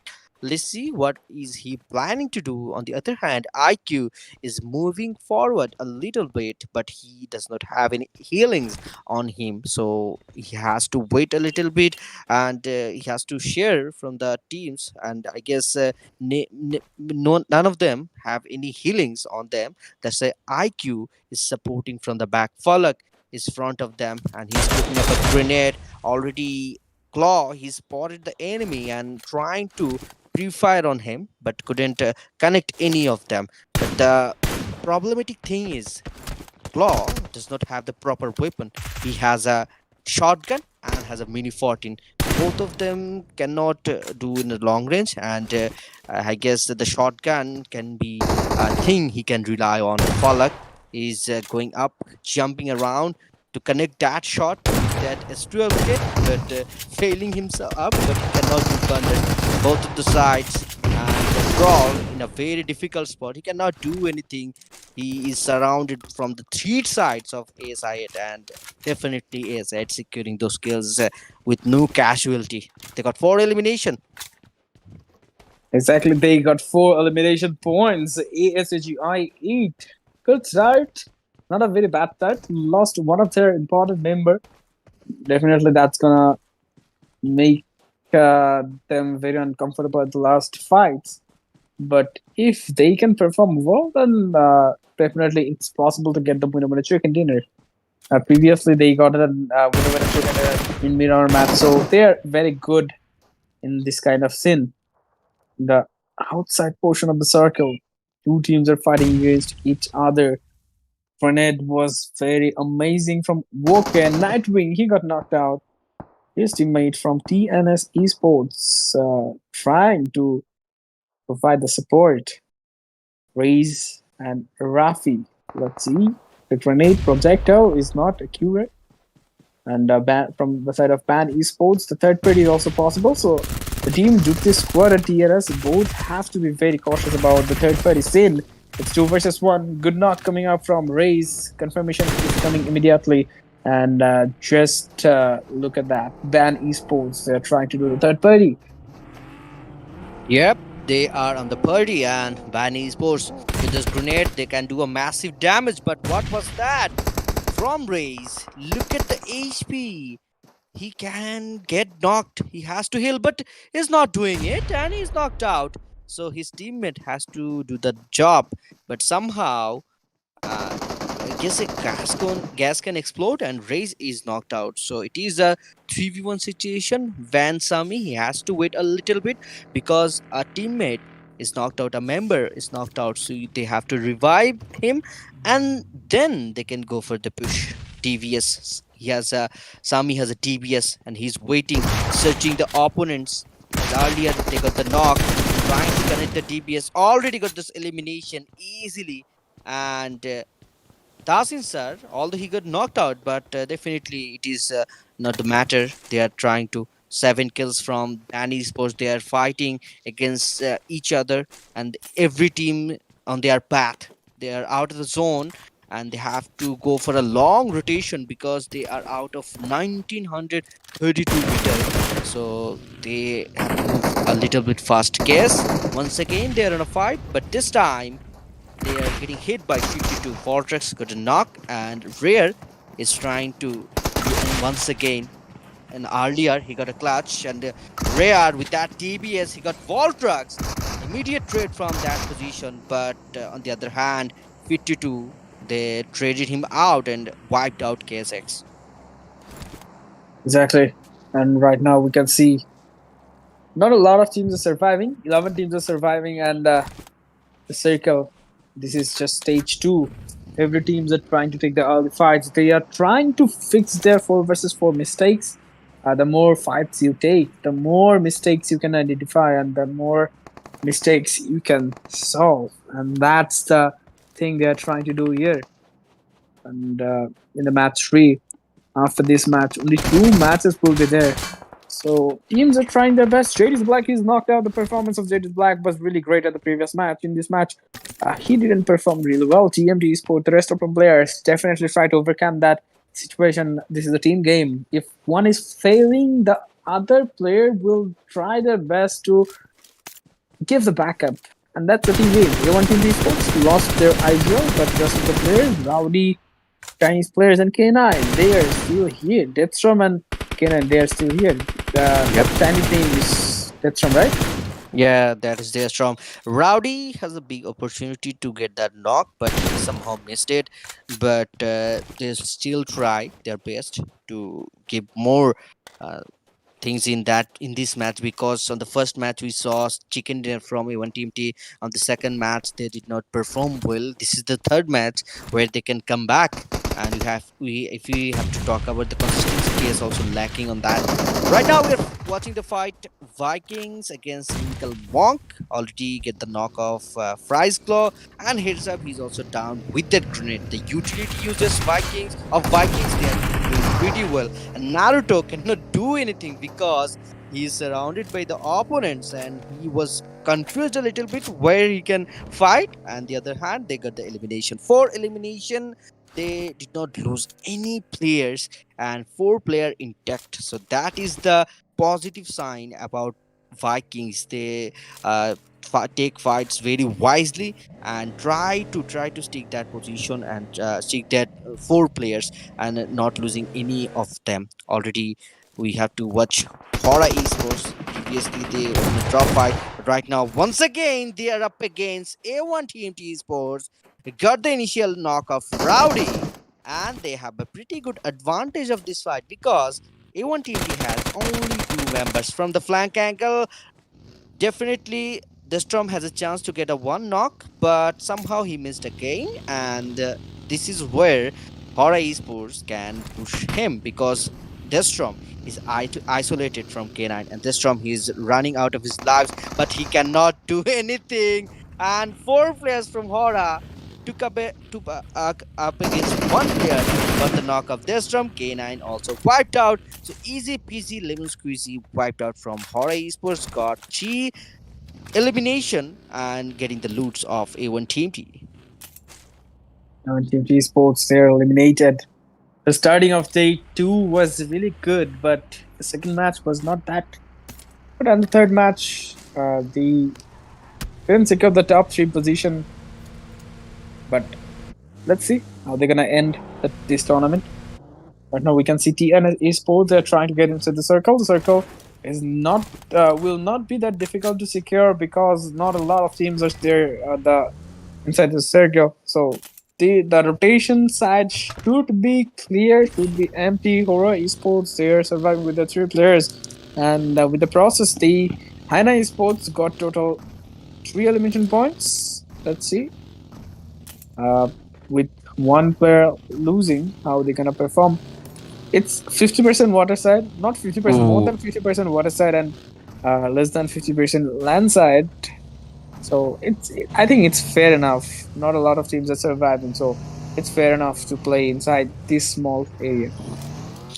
Still, I guess some fight will happen, and everyone has a suitable spot to hold, and that's why the problem is going on right now. We have top 8 teams, 25 players remaining.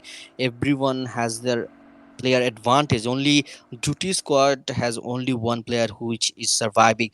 HORAA Esports, definitely they have a very good chance to climb up and on the top 1 position and get the championship title. So that's why they are rooting for it and opting for it. That's why they are playing a little bit slow on the game. They're taking the fights in the mid range, and right now we have the fight against 52. Oh my god, what was that reflex? 2 players from that vehicle holding that position, and from that vehicle they uh, got that knock, and somehow Haina Esports, they knew they had the lackings of manpower. That's why they're falling back, and 52 got the position, but no fear from the backside.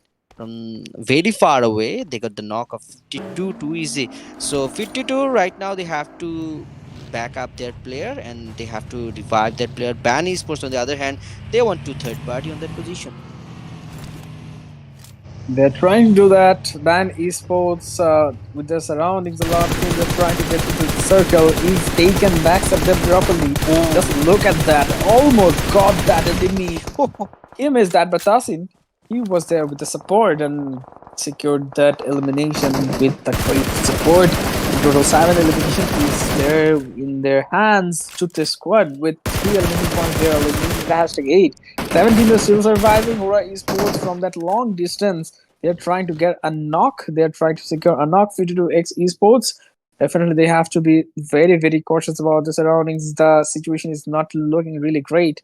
They have secured the zone or not. We have to look at that. HORAA Esports inside the smoke. No one is there, and Sky HORAA trying to spam, but that was a risky move from 52X. They're trying to delete. Yep, Sky HORAA is running back in the best spot where he cannot get damage, and he knew that position was not good at all. That's why he's regathering with his teammates and trying to keep some pressure on 52 Esports. No fear, with a different angle, he's planning something new, something for the next zone, and something for the team. He got a flanking angle where he can get the information. That's what they need in this moment, and that's what they need to get the rotation, because they don't have the zone. Look at the zone, kind of similar shift, and no fear somehow securing that kill with that kind of range. Amazing spray, amazing spotting, I must say that, from No Fear, and getting the elimination. 5 kills from HORAA Esports, and they're merging towards the zone. They know 52 does not have the proper players, and they can have the fights and have the zone also. So definitely, I guess they will go for that route. On the other hand, if you want to talk about TNS, they're holding that ground. They're pretty close to the zone, but they don't have any plan right now. I guess they will try to rotate late, and they will have the zone. Ban Esports, on the other hand, they're pretty far away from the zone. They don't have any teams back left, but on the front line they have many fights, so they have to take the fights wisely and properly. They have to be very, very choosy in these fights. In this kind of lobby, if you can survive until the last circle with the full roster, there will be huge chance of getting a winner chicken here, because not a lot of teams will be surviving. Only a few teams will be surviving, and the team that are holding the upper ground, they will have the advantage of getting the winner chicken dinner. That's really great from their side. 52X, just look at that. T24 OP trying to get that. TNS official, Dozy, he is trying to dodge those bullets. His teammates will be there with the vehicle support. TNS official, Tushar OP. Right now, they are holding. Not Haina Esports, they are not fighting right now. They're still waiting for the zone shrink. Yes, everyone waiting for the zone shrink, which is very good, and the teams out of the zone are very cautious about the zone. Yes, somehow they're getting the zone. John is on the zone, but the teammates from him, they are, I guess, keeping the guards on the. They're keeping the zone simply as that. But Falak from behind, he got the knock. He got knocked by TNS. Tushar OP got an entry. I guess they will try to hold that position, try to engage the fight against Ayet. Let's see. Already they got the entry, and Yon trying to cover that position. IQ, somehow he understood the fights are going on, so he cannot revive Falak, because this is a very tricky place. 52, they are virtual fight, and from the vehicle they got the knock of IQ. So very good engagement the side of TNS. Already secured those 2 kills, and the last player from I8, he's surviving on that compound, and they're getting the damage from him. They have the utilities, bot hit, He can go for the grenade. He know the location. He know the position of that player. But Voltax from behind somehow making the knocks of Toji and securing that kills. They don't have the time left. As soon as possible, they have to secure the kill of Ace at Yon. Then they can have the zone properly and can focus the other teams. Yon is delaying the fight with that utilities. He's throwing the mollies, but the grenade will give some damage to Sharopi. But somehow Yoon is dodging every utility TNS is throwing. They're Oh, trying to utilize every utilities right now. Just look at that. They have to dodge it. Oh, that was a nice one. That was a cheeky one. He sneaky. tried to get that knock, and when he failed, immediately changed that position. Repositioning is the key in this kind of compound fights. Fight with DBS action. That was a good try, but ACGIF, they got eliminated. We are down to top 6 teams right now. 14 players alive. 14 players alive, and right now we can see 52x with 12 elimination points. 6 teams are surviving. SHI8 got total 4 elimination points.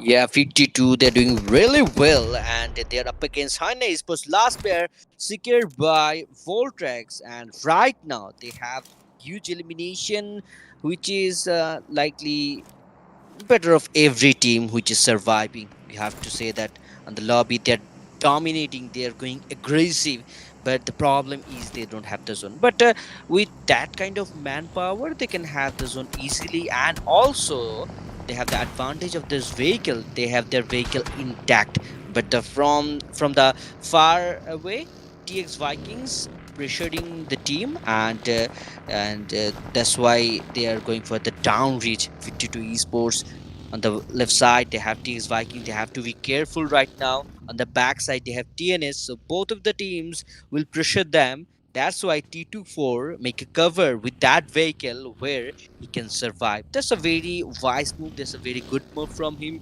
But definitely they have to take care of that back team because they will torture them. TNS somehow slowly and gently making the move of the zone. T24 already spotted out. That's what I say. They can get the hit from the back, and that is happening. DNS got the entry knock against 52. So 52, they're in a very bad position, but the grenades from Alien can make some difference. Yes, it does. But the grenades from Tushar, which is already thrown, got the elimination of Alien. That's amazing. That's amazing. And in the last circle, if you can perform like this, definitely you can dream about getting the winner chicken in 52x. 13 elimination points is not that bad. Right now, we can see top 4 teams are surviving TNS. They're getting hammered from HORAA Esports. TNS Pothead, he is taken down by D9.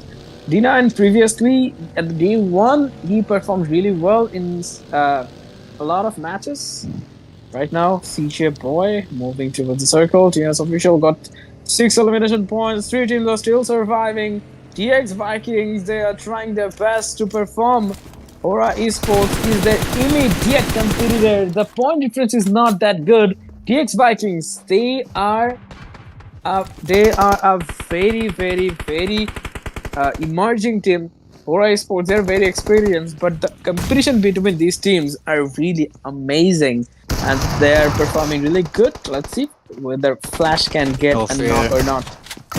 Yeah, no fear got one knock, and Flash is losing his HP, so everyone has to be on that fight. And no fear has a DBS getting the knock on Flash also with that jump and securing the kills. DX Vikings, they had 4 players, but right now they have 2 intact remaining players, and the third party from Ban Esports making the difference. And DX Vikings, they're losing the fights and they're losing the players one by one. No fear, somehow he's making the clutch, but right now he has to heal himself up. Ban Esports with another third party. Every time they're doing the nasty job and securing those kills. CJ Boy is still holding, but Ban Tausin not giving any mercy. CJ Boy is losing him, and Ban Esports out of nowhere, they're engaging the fights and getting all the elimination and getting the winner chicken dinner.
Erangel is 8 by 8 kilometers in size, making it one of the biggest maps in the game. It's made up of a larger main island and smaller sub-island, and both islands are surrounded by the ocean. It has 3 times of day, early morning, midday, and dusk. Erangel is the most classic map of the game. It has incredibly diverse terrain, including plains, hills, canyons, mountains, coasts, and more. The upper half of the main island is mountainous, with few and relatively small urban areas, and supplies are also quite spread out. However, areas like the shooting range and Stelberg have a chance of spawning pretty good equipment and supplies. The bottom half of the main island mainly consists of hills and plains, and is overall quite wide and open. Most of Erangel's urban areas are situated here, with more densely distributed supplies and larger towns and cities. These all lead to a greater variety and quantity of supplies.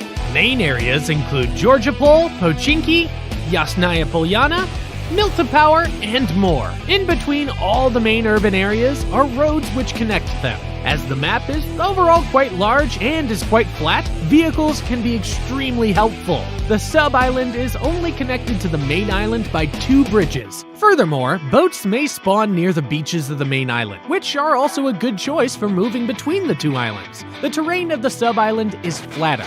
The 2 main supply points are the Sosnovka military base and Novropanoi. In Erangel, these 2 areas have the best and most supplies.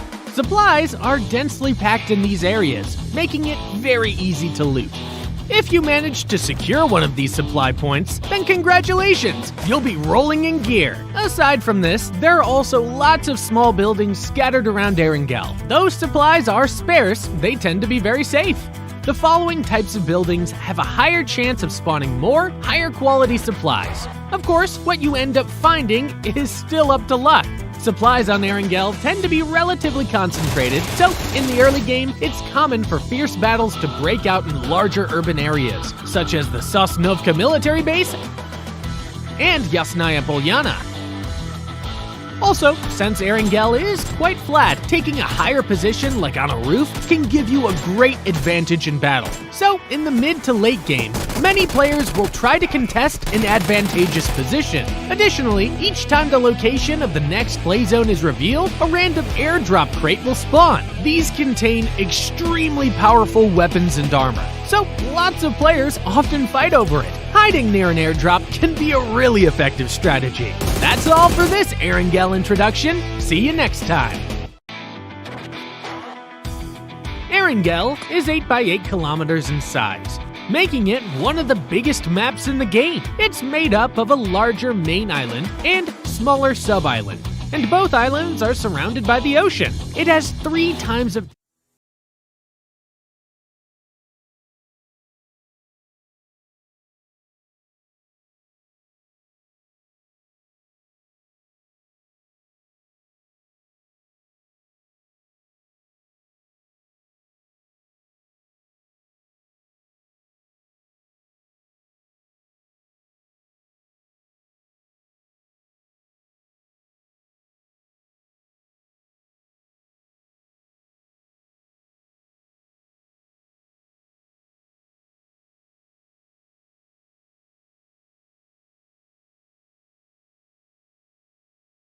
Jutti Esports to make a difference.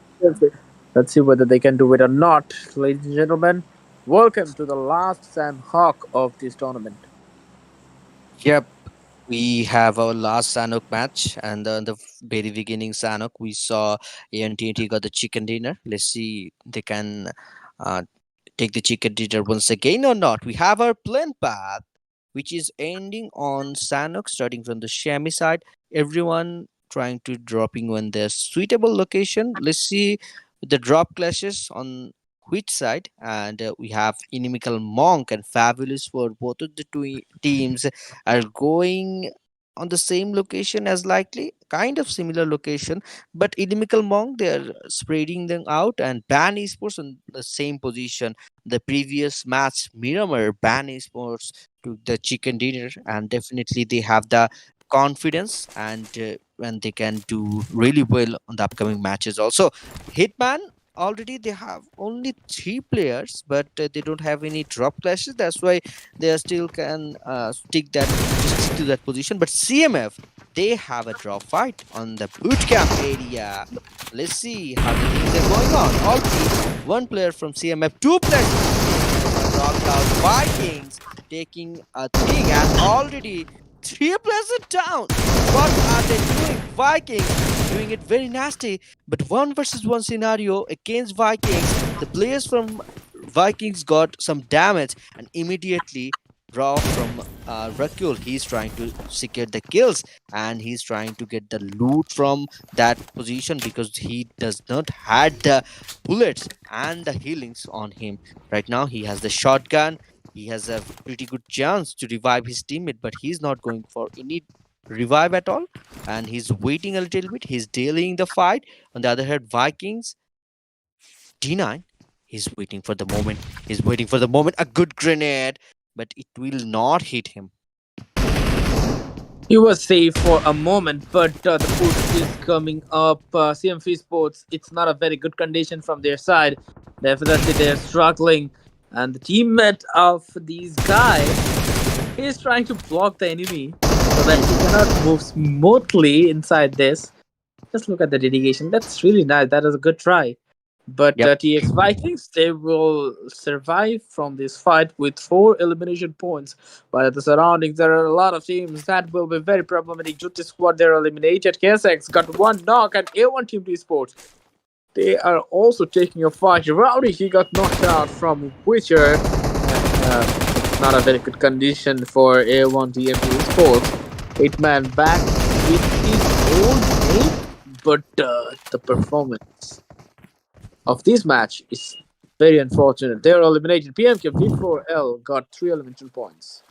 Yeah, and even TMT they wiped out. They had only three members, and they managed to secure only one elimination. And V4L got three elimination with them. A1 TMT taking the exit of this match, but we have still 15 teams with us, and TMT once again climbing up that hill. On the previous Sanok match, we saw the fight against 52 Esports.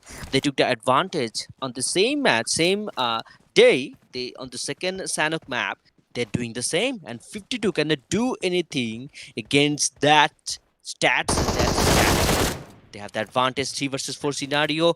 One player going in front and the other player from the back, he's giving the support. So this is a very good strategy on this kind of fight, and this kind of 4v4 fight. Teams are going, they're taking the fights with each other. They spotted Alian. He's covering from the back. They know that position. I guess Jed will try to knock that player. Then they will go for the frontline players. Voltrex is in a very difficult position.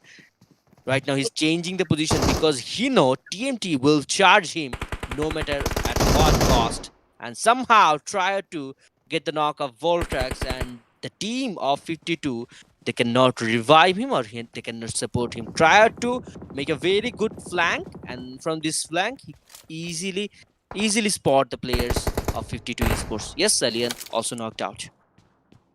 Exactly. They are also knocked out.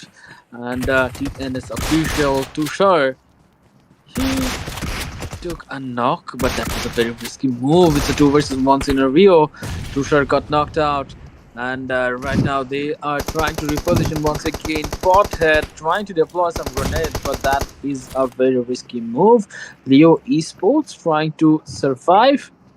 A lot of players are having damages from many angles. That was an off angle. You Esports, they were not aware about it. Resat from that long distance trying to provide some support.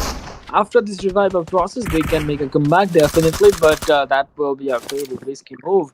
Just look at Resat trying his best, but the angle and situation is not really supportive.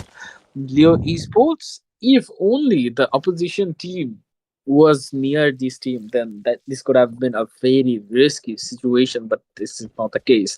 Their sports, they'll be back once again. TX Vikings, they are not moving outside the bootcamp, but HORAA Esports, they're here to take the fight against this team.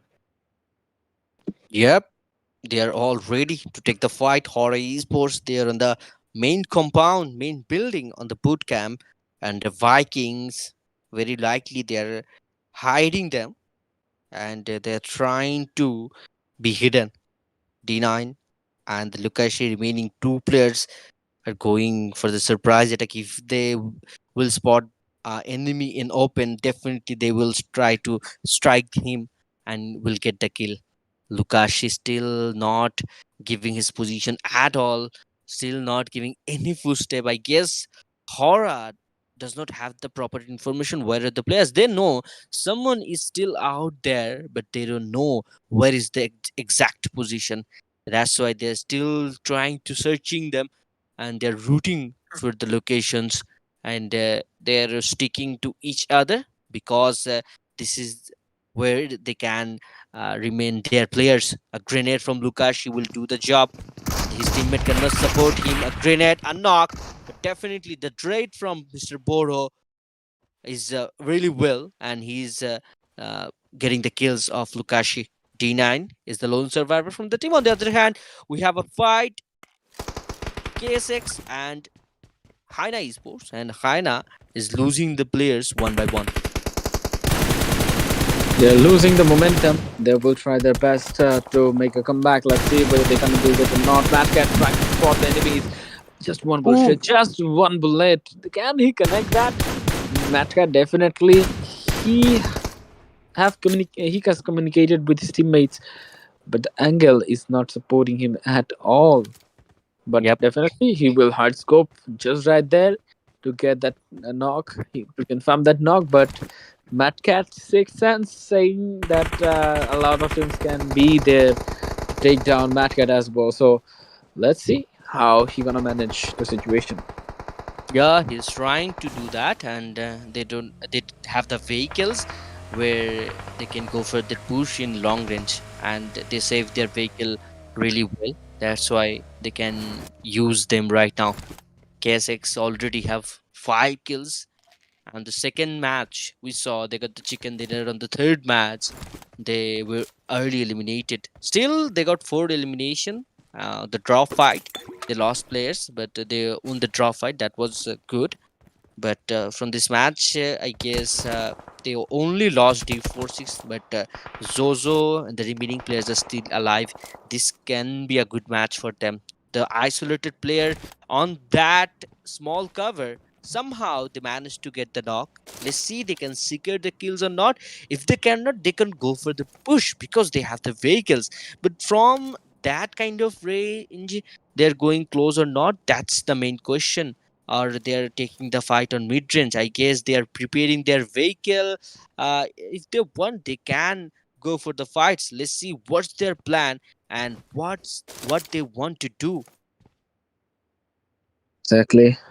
Right now, they are still waiting for the opportunity. Haina Esports, in the previous match, they tried their best. The circle Fights was are really on. problematic. KSX trying to cross that bridge just because Haina Esports, they don't have enough manpower. That's why KSX, they will have a good opportunity. Otherwise, it could have been a very problematic scene. Yep. Matcat got one more knock. Right now, Haina Esports, only one player is surviving, and that's the plan. Blend is trying to get into the compound. Fabulous 4 got one more knock. 1v3 was coming from their teammates, but he is not having a very good chance. The revival process will be very difficult, and it seems like it will be impossible to get the revival process and get back to the duo squad again. Dante got knocked out from Fabulous 4. KSX secured another kill. Yes, KSX secured another kill, and they're looking for the last remaining player from Haina Esports, but he is not giving up, and he's trying to fall back for that position points where he can took. And already TNS versus V4L fight, and Risat is eliminated. INM still struggling on that fight. We saw earlier Dante was eliminated. Fabulous for once again they are up against Esports. A pretty good chance, a pretty good angle from nobody, and he's hitting like a machine, and he's getting the damage out of it. Somehow managed to get a knock against Fry's Claw. That means in Mikkel Monk has only one player, but a grenade from Naruto. Grenade, and definitely it is working. And one knock and the other remaining three players, can he get another one? Can he get a clutch because he has a DBS? So definitely he has a chance, but it is going a little bit tricky because he is surrounding by the opponents from the both the sides. So he has to be fast and take the fights one versus one. Let's see he can do that or not. But the jump from that players, Frag 3-2-1 once again with his pump shotgun. He got the elimination, and once again he did a 1 versus 3. On the previous Irangal match, we saw he did a 1 versus 3 against V4L. On this match, he did a 1 versus 3 against Inimical Monk Esports. So he has a potential, he has a capability. That's what he is showing off. Exactly. That's what he is showing off right now. Fabulous for esports. They're moving into the circle. In Sanok, zone is the king. If you get the circle, then you can definitely bash the other team. The skill set that you have, you can utilize it very properly if you get the circle. Advantage. Leo Esports, at the earlier part of the game, they got a lot of kills, and definitely that's gonna make them very confident about it. Ajaya going to revive his teammate, and Pratil, he will back once again, and they are back with their intact roster. HORAA Esports versus Leo Esports, two giant teams from Nepal taking fight against each other. Jade is black, he got knocked out. One versus one with the devious action. Geo pick, that was just a distraction. Jimmy got the kill with the grenade attack. Yeah, that was the strategy. Leo, they really did well on that fight against HORAA Esports. HORAA is a definitely champion contender on this tournament, and Leo Esports taking the exit of them. So, Ace Ayat, they have the advantage to take more lead from this match because they are still surviving. Only 9 teams are remaining, so this is a very easy match for Ayat because they have the full roster intact also. So they are still trying to holding that position and playing a little bit steady. On the other hand, we are watching the fight. PMK V4L, they are losing a player. On the other hand, Leo Esports, they are rotating and trying to take another fight. Try out TNT, they are keeping the players and got the elimination from V4L. Leo Esports in the front line. They're taking the fight against V4L with that kind of HP. Look at the knock of that player. Cartel, he's in a very tricky position. He's also eliminated. Oh my god. Frag, he's doing a wonders. And I saw that position where Fabulous for the player, he does not had nobody had not any HP, any kind of HP, but the DBS does the job. And Leo Esports, they're taking the exit with 11 kills. They had the dominance, they showed aggression, but with Fabulous 4, they lose the fight. And Fabulous 4, they are on the run with the chicken dinner. They have the full roster intact. They have 8 kills and they are on the top 7. Then only things they're lacking, that is the zone they are not having. But the zone is not far away from them. The zone is very close to them, 338 meter to be exact. They have to travel and they will have the zone. Exactly, SSG I8 right now, uh, without any kills, they're trying to survive. And if they can survive until the last circle, then definitely they can confirm the championship with one matches left in their hand. HORAA Esports, the differences was not that big, but the problem is they are eliminated with one elimination only. On the other hand, the Viking squad, they're also eliminated with. They're not eliminated. The three players that are eliminated with four eliminations. One player is still trying to survive, but that's gonna be very difficult to take a win over the chicken dinner. The max they can do to try to survive until the last circle. Let's see whether they're gonna make it to the top three or not. Ex Vikings, they're watching Van Esports crossing the bridge, but nothing to do as they don't have the manpower advantage. Otherwise, they could have tried to take the fight. SGI at Noki, he got knocked out by nobody from Fabulous 4 Esports. Fabulous 4 Esports, they're in a very good touch in match, but SGI, they know how to counter this kind of situation. Nobody, he got knocked out by IQ. Fabulous 4 Frag, he is coming from a long distance, but it's not too late. Not coming, and, just losing the momentum. Yep, Fabulous 4. They're still on that fight, and I guess does not have the HP. As Ayat, the player Yon, he does not have any healing, I guess, so he's not healing himself up. And Fabulous Four got two players, two versus one scenario, and they are trying to divide the other players where they can really having the advantage. A grenade from Frag 3, but Yon changing the position time to time. That's why he's trying. He's capable to dodging it. Fabulous for Frag is securing the kill. He's confident enough, and he's done it. What a fight! He was all alone, but he did not scared at all, and he took the one versus one and got the elimination. Ayat, they are fully wiped out. So still, HORAA Esports Vikings, they have the chance to get the championship title because Ayat does not have that kind of domination, that kind of lead on the point table. If they will, if HORAA or Vikings do well on the last match, which is Erangel, they can also be the champion. So still, the hype is going on. On the other hand, you have to look forward for the match, look forward for the fights.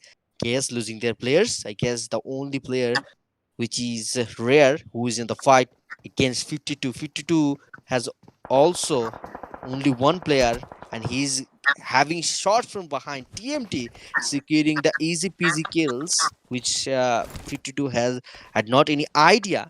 And TMT taking the all kills, 7 kills from them. Top 4 teams. We are on this Sanok match, and Ban Esports TMT. These are the teams we can root for the chicken dinner because these two teams are having the most player interaction. Bani Sports has 4 players, TMT has 3 players, but the 3 players for TMT are more capable. On the first match, we saw that Bani Sports are also capable. On the previous match, we saw they secured 10 elimination and they got the chicken dinner. So we can hope for the both teams can take the chicken dinner. And also we have Fabulous 4 and KSX. And Fabulous 4 on this match, they have the highest elimination, which is 12 kills. So definitely they have the confidence to take the chicken dinner. They will definitely try their best to. Definitely, they will try their best to get the winner with the chicken dinner. TMT Esports, Erangel, they performed really well, but Miramar was really unfortunate. But in this match, they are trying to make a comeback. KSX, just look at that. KSX Rare got one more knock, and KSX Rare, he is also knocked out with an instant trade attack. KSX with 2 eliminations. Let's see how those are gonna perform. Can he make it to the top 3 at least? On the other hand, Fabulous Force are fighting with the 2 players only. The minimum amount of manpower is there with KSX. TMT Sports, they're also here with 3 players alive with 7 elvish points. Definitely, it can be a TMT chicken dinner. Yep, TMT, they have the advantage and they have to take care of it. Right now, still we have top 4 teams. The zone is shrinking. We will have our 5th zone. Which team is getting the support of the zone? Definitely Bani Sports not getting the support. Also Fabulous 4, they are out of the zone. So they have to move forward. And are they going for a first rotation or they will go late? That's up to their plan. But the vehicle is looking very bad. Look at the vehicle of Fabulous 4. It is a very risky way to move like this kind of vehicle, but they don't have any option. Rather than going on foot, they have to choose the vehicle. TMT got the knock against Ban Esports. This is the chance to shine.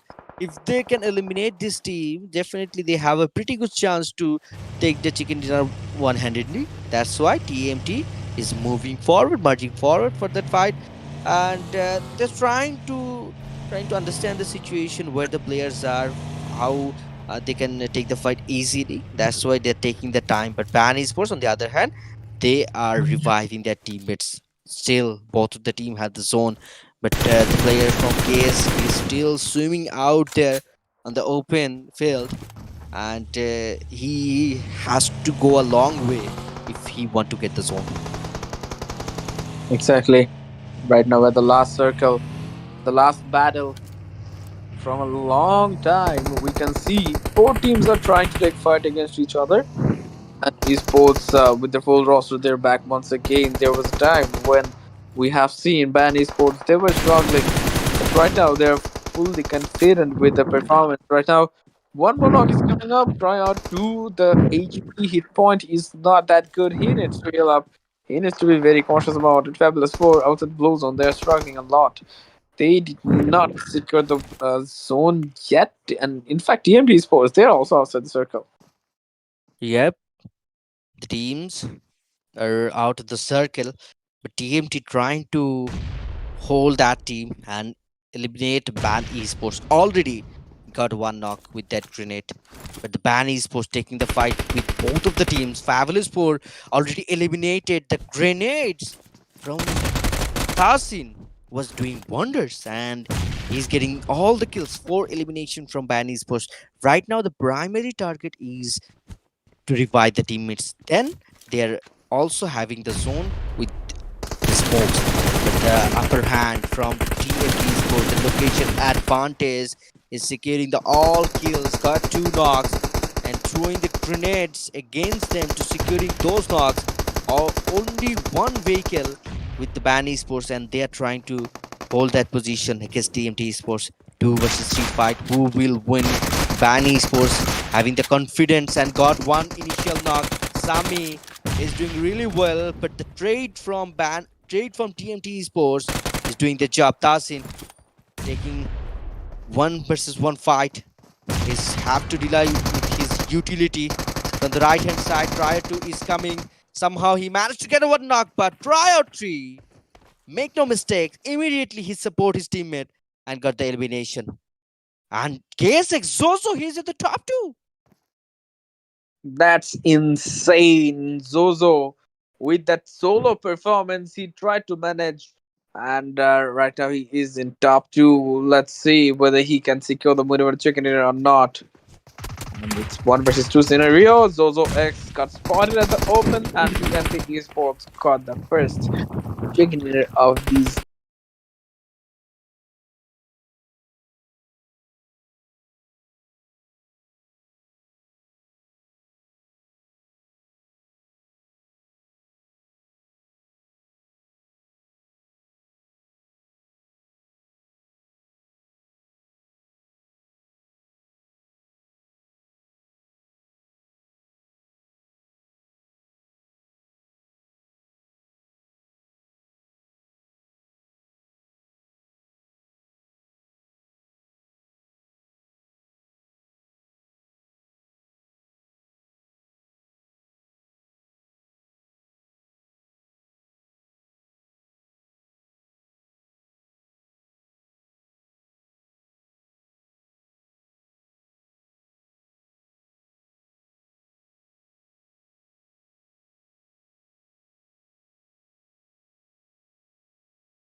Erangel is 8 by 8 kilometers in size, making it one of the biggest maps in the game. It's made up of a larger main island and smaller sub-island, and both islands are surrounded by the ocean. It has 3 times of day, early morning, midday, and dusk. Erangel is the most classic map of the game. It has incredibly diverse terrain, including plains, hills, canyons, mountains, coasts, and more. The upper half of the main island is mountainous, with few and relatively small urban areas, and supplies are also quite spread out.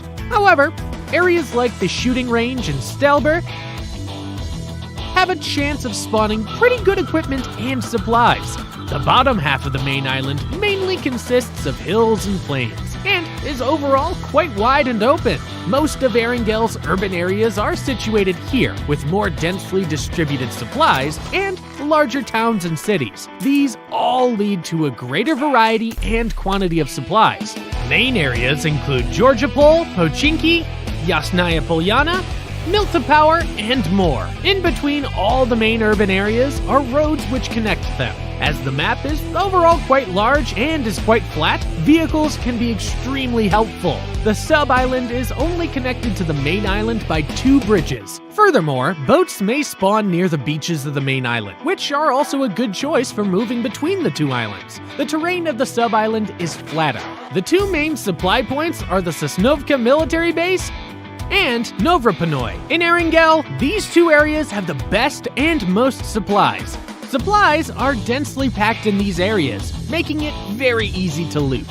If you manage to secure one of these supply points, then congratulations! You'll be rolling in gear. Aside from this, there are also lots of small buildings scattered around Erangel. Those supplies are sparse, they tend to be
Will be coming in front of you guys, and the flight path is starting from shooting range, going straight towards military base.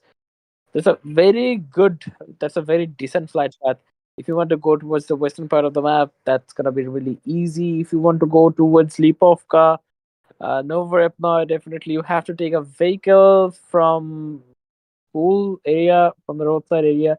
You can take the vehicle from the shelter. You can take the vehicle, and then you can go towards the Milta Power, Lipovka, Kamishki, if you want to go in this kind of region.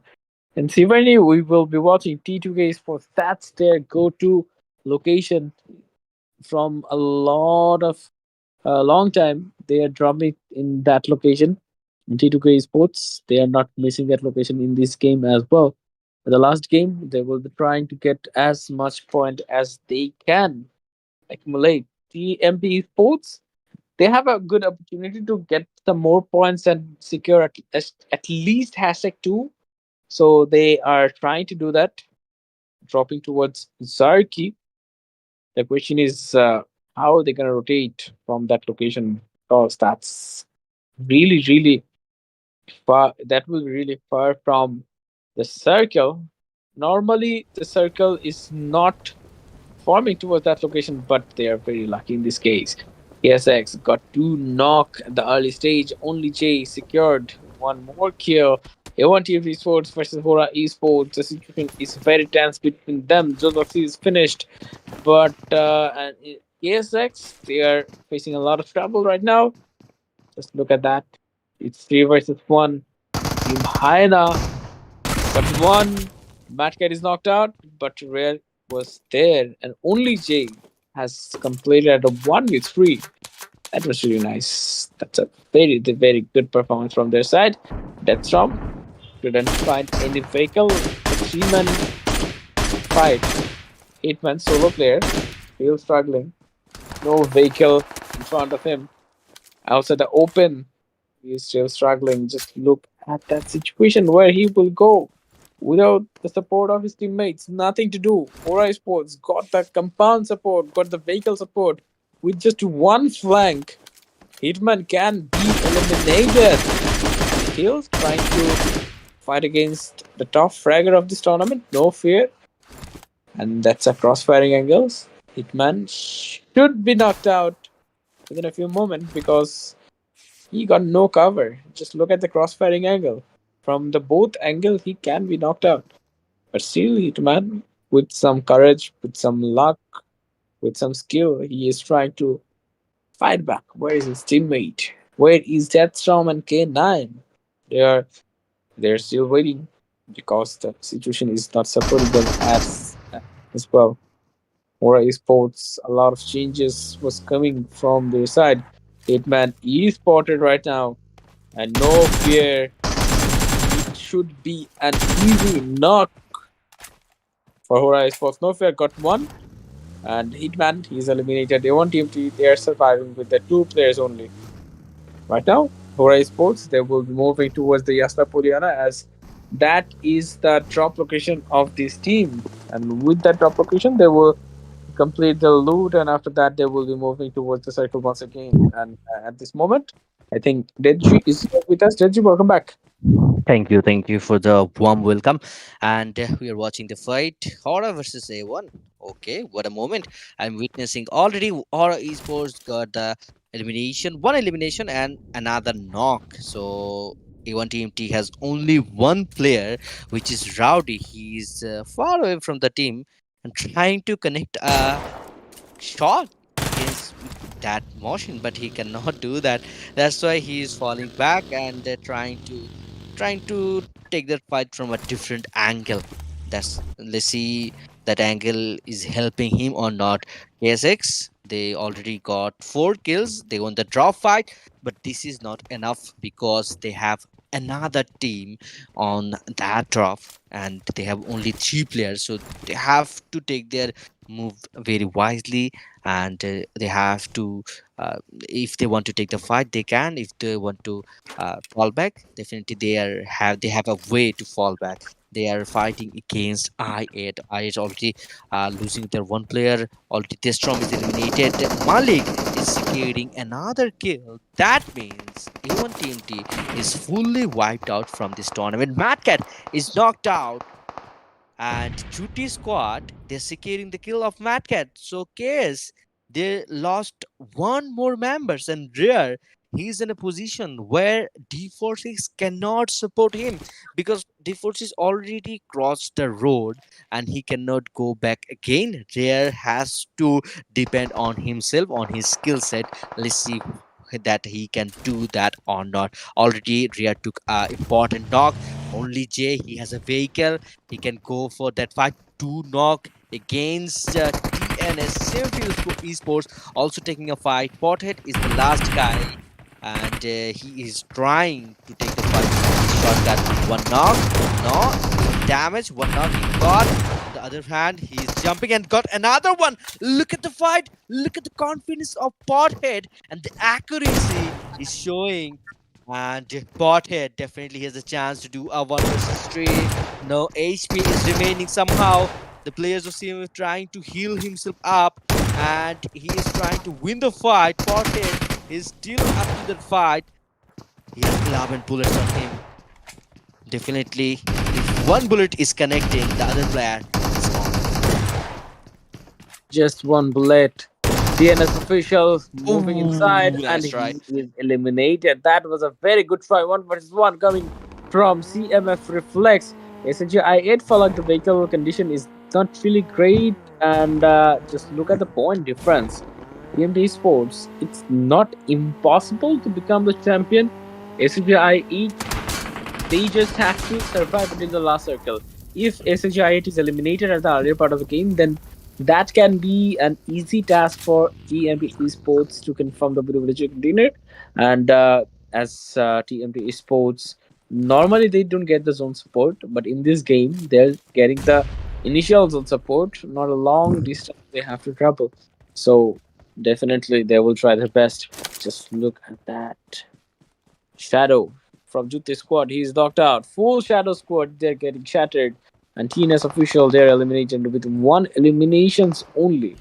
And with that, you can see 14 teams are surviving. Yep, Ayet, the last player is remaining.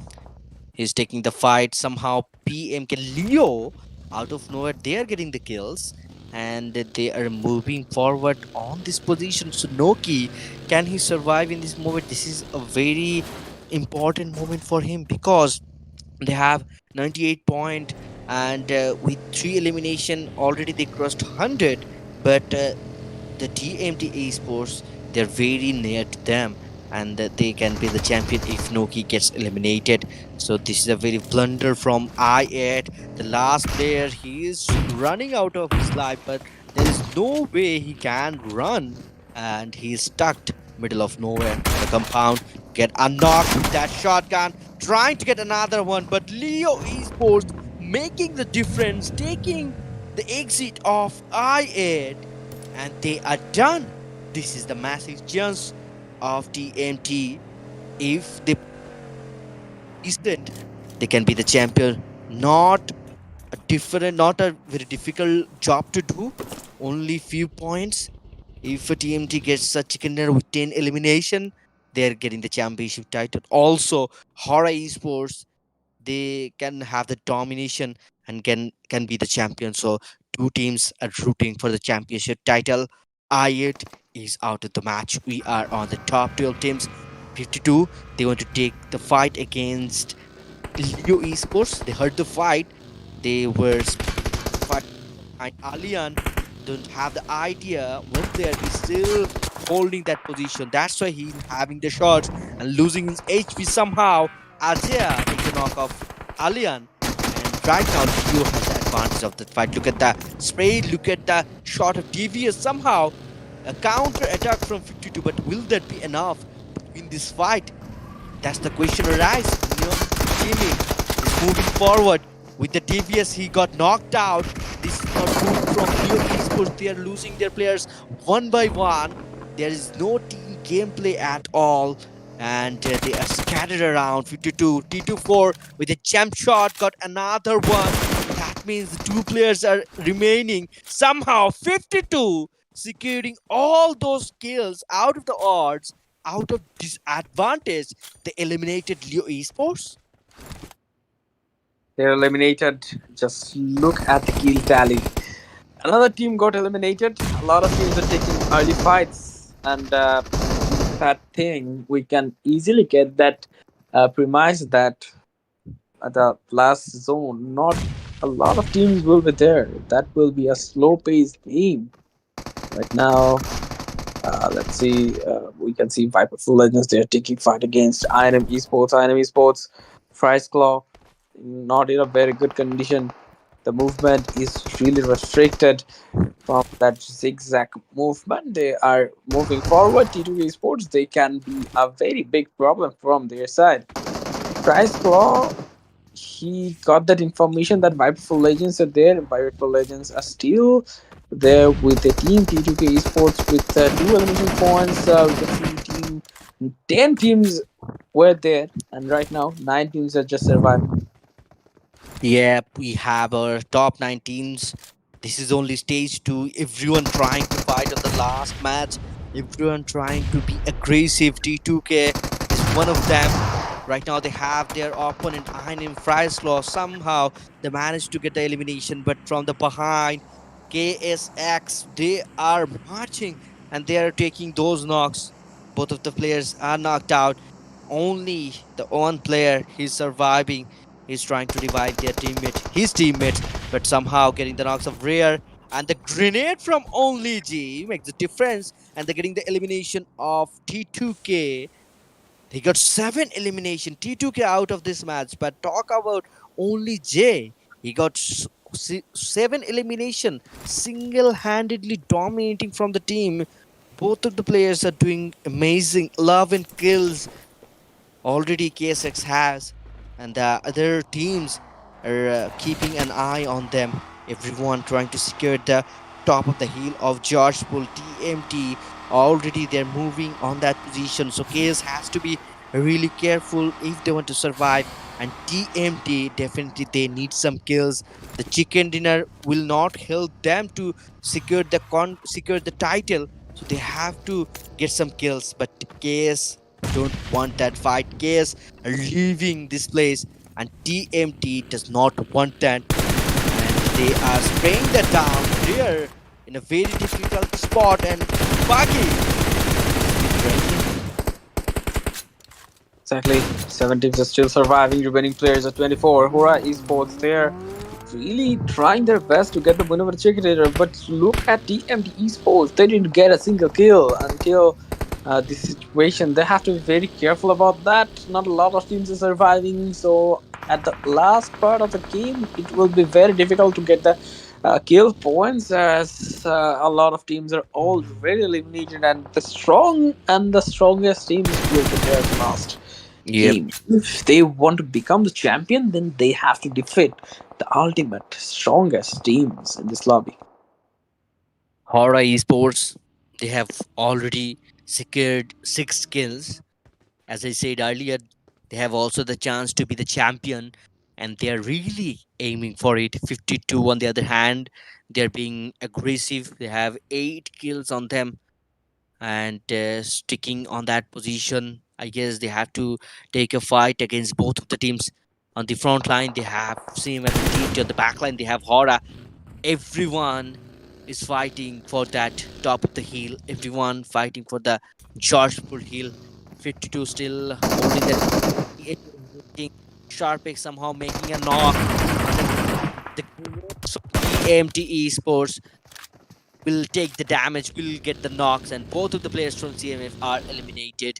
We're in the top 5. Sky Esports, they're making their move on the front line, taking the fight against 52. It can be a third party because TMT is also there. Alian fell away from that position, fell up from the position. So this is a very difficult position because he's at the downtown, and the upper ground advantage on TMT Esports. Somehow he's changing his position, and he cannot go forward because his teammates are knocked out. He's not having the proper support of his teammates, but somehow the grenades of the other teammates is making some damage, but still they don't have any knocks to rely on. Another grenade from Alian. This is something interesting from 52 Esports. A grenade from T24 OP will hit some damage and getting the knocks off. Tryout 3. This is a 3 versus 3 fight of 52 versus TMT. Who's gonna win? Definitely right now 52 has the advantage because they're taking the upper ground. T24, another grenade from him, taking the damage. T24 from the upper hand gets another knock. TMT losing away the fight. They have been scattered, and this is the moment to shine. HORAA Esports taking the entry on this fight. Exactly. They are taking the entry in this fight, and this hill has become into a war zone. A lot of teams are coming towards this area and just taking fight against each other. HORAA Esports, if they can revive all of their players once again, then definitely the hope of becoming the champion will be there.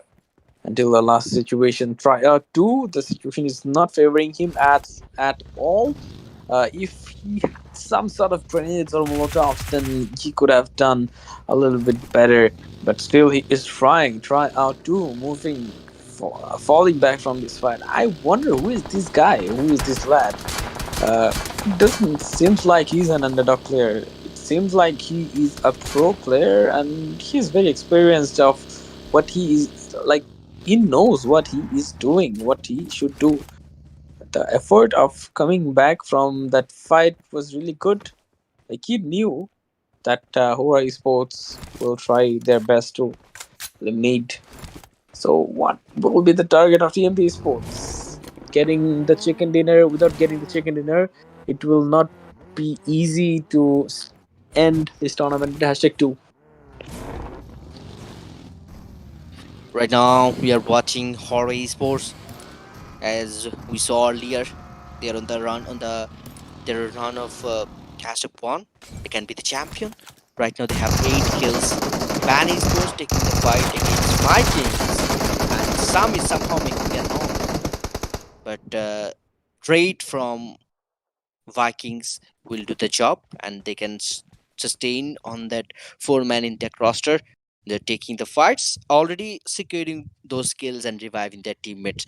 So you have to wait a little bit because we have top 3 teams, but the zone is a little bit larger than the teams because we have only 9 players, but we have the stage 3 zone still 1 minute remaining to get our next circle to be shifted. Exactly. We're just waiting for that shift. Only 3 teams are surviving, 9 players are surviving. They're taking their time, and with that time, they will be trying to spot the enemies. They will be trying to hold the best angles. After that, they will fight against each other. Just look at from hospital side, team number 14. They are moving inside the circle. HORAA Esports, the damage control of them, that was really crazy. That was brilliant from their location. It was seems like that they will be eliminated, but within a few moments they are back with their full roster. Right now, we have HORAA Esports. They are searching for the players. The remaining players, they are switching place to place, but no one is on their way. Right now, Malik is on that place where they kept the fight, but still not having those players. Everyone is looking forward for this chicken dinner because this is the last match. And HORAA Esports, definitely they need this because there is a possibility, huge possibility to be the champion. So definitely they need this. And Malik is very close to Vikings, but they did not spot any players. And D9, they are also giving, they're also not giving their position. So they're also remaining hidden. Vikings, D9 still on that compound, still on that garage side, and his team is backing him up. But they don't have the zone right now. They have to go for the zone. And Vikings, I guess they should take the fight. They saw their opponent. Where are they? So I guess they should take the fight and let's make it not bigger and not wait. And audience is also watching for this fight, also rooting for this fight. And the HORAA Esports still holding that upper ground where they can spot the enemies. Definitely, it is a best decision. It is a very good decision. From that kind of location, they can spot the enemies. So right now, they have the location. I guess they spot some enemies, and will they go for the fight or not? Their decision will say. Exactly. From a long time, we're just waiting for them to take fight against each other, but they're not doing it. They're just taking the time. They're just taking the time to spot the players. Where are they?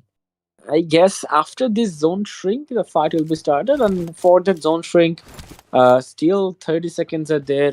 30 seconds with after 30 seconds waiting time, the zone will be starting to shrink, and for that, I think 1.5 minutes it will be there for the zone shrink. Until then, Sky HORAA is just trying to practice his aim with that tracing abilities. HORAA Esports, they have a 2-1-1 split. A very good split from HORAA Esports. They're trying to engage the fight and trying to get the skills because they need it. And if they get those kills, definitely they will get the chicken dinner also because only one players from the other team is left. HORAA Esports has 4 players, Vikings has 4, and from the other team, which team is surviving? We have top 3 teams and 9 players. I don't know where is he, who is he, but somehow he's surviving. And I guess TMT Esports as a player, yes, it is. Triad 2, he's still surviving on that position because TMT has a very good chance to get the champion also. so they are rooting for it and trying to get this position point. And as long as he's surviving, as long as he's can do his surviving. Right now, HORAA Esports, they spotted the enemy, but they're still holding that place. I don't know why. I thought they will go for the fight, but they're still holding. Tryout 2 is moving forward. Somehow Malik is spotted him, sensing him out, and he is trying to get keep this position and trying to get the skills. Tryout 2, he knows someone is watching him. That's why he stopped on that position and he's holding.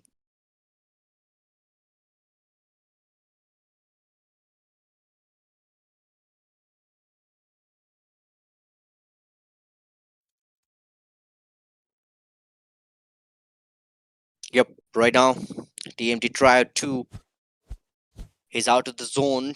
1 minute and 16 seconds, then the zone will shrink. So he cannot wait longer. And I don't know why HORAA Esports is not taking those fights. I guess they will take those fights and get those elimination earlier, but they are still waiting. So that's the desperation. That's the motive. We see they need this chicken dinner, and how badly they need. They are not pushing that solo player. I guess they don't have the information. There is only one player. If they had, definitely they will go for the fight. They're holding. Will they get the elimination, or the player from TMT will get his kill out of the zone? Let's see. And the other two remaining two players from HORAA Esports, they're making fun and they're holding that position against Vikings.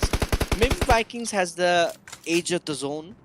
So from this zone, we don't have the we will not have the result on the upcoming zone. I guess definitely Vikings have to move forward, because from this kind of zone, it will come to the upper ground where HORAA Esports is holding. So HORAA Esports has the advantage, and from that advantage, they're holding their place.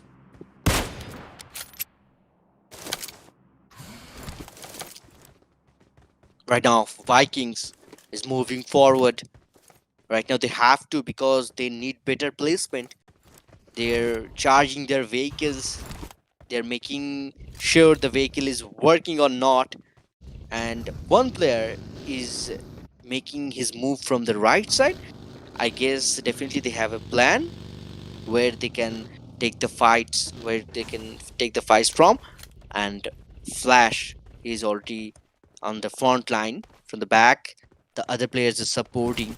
He has a DVS, definitely he will work on the close range. And the Emperor also. The other players, they're kind of stuck, or they have a different plan. Flash, they're on the zone.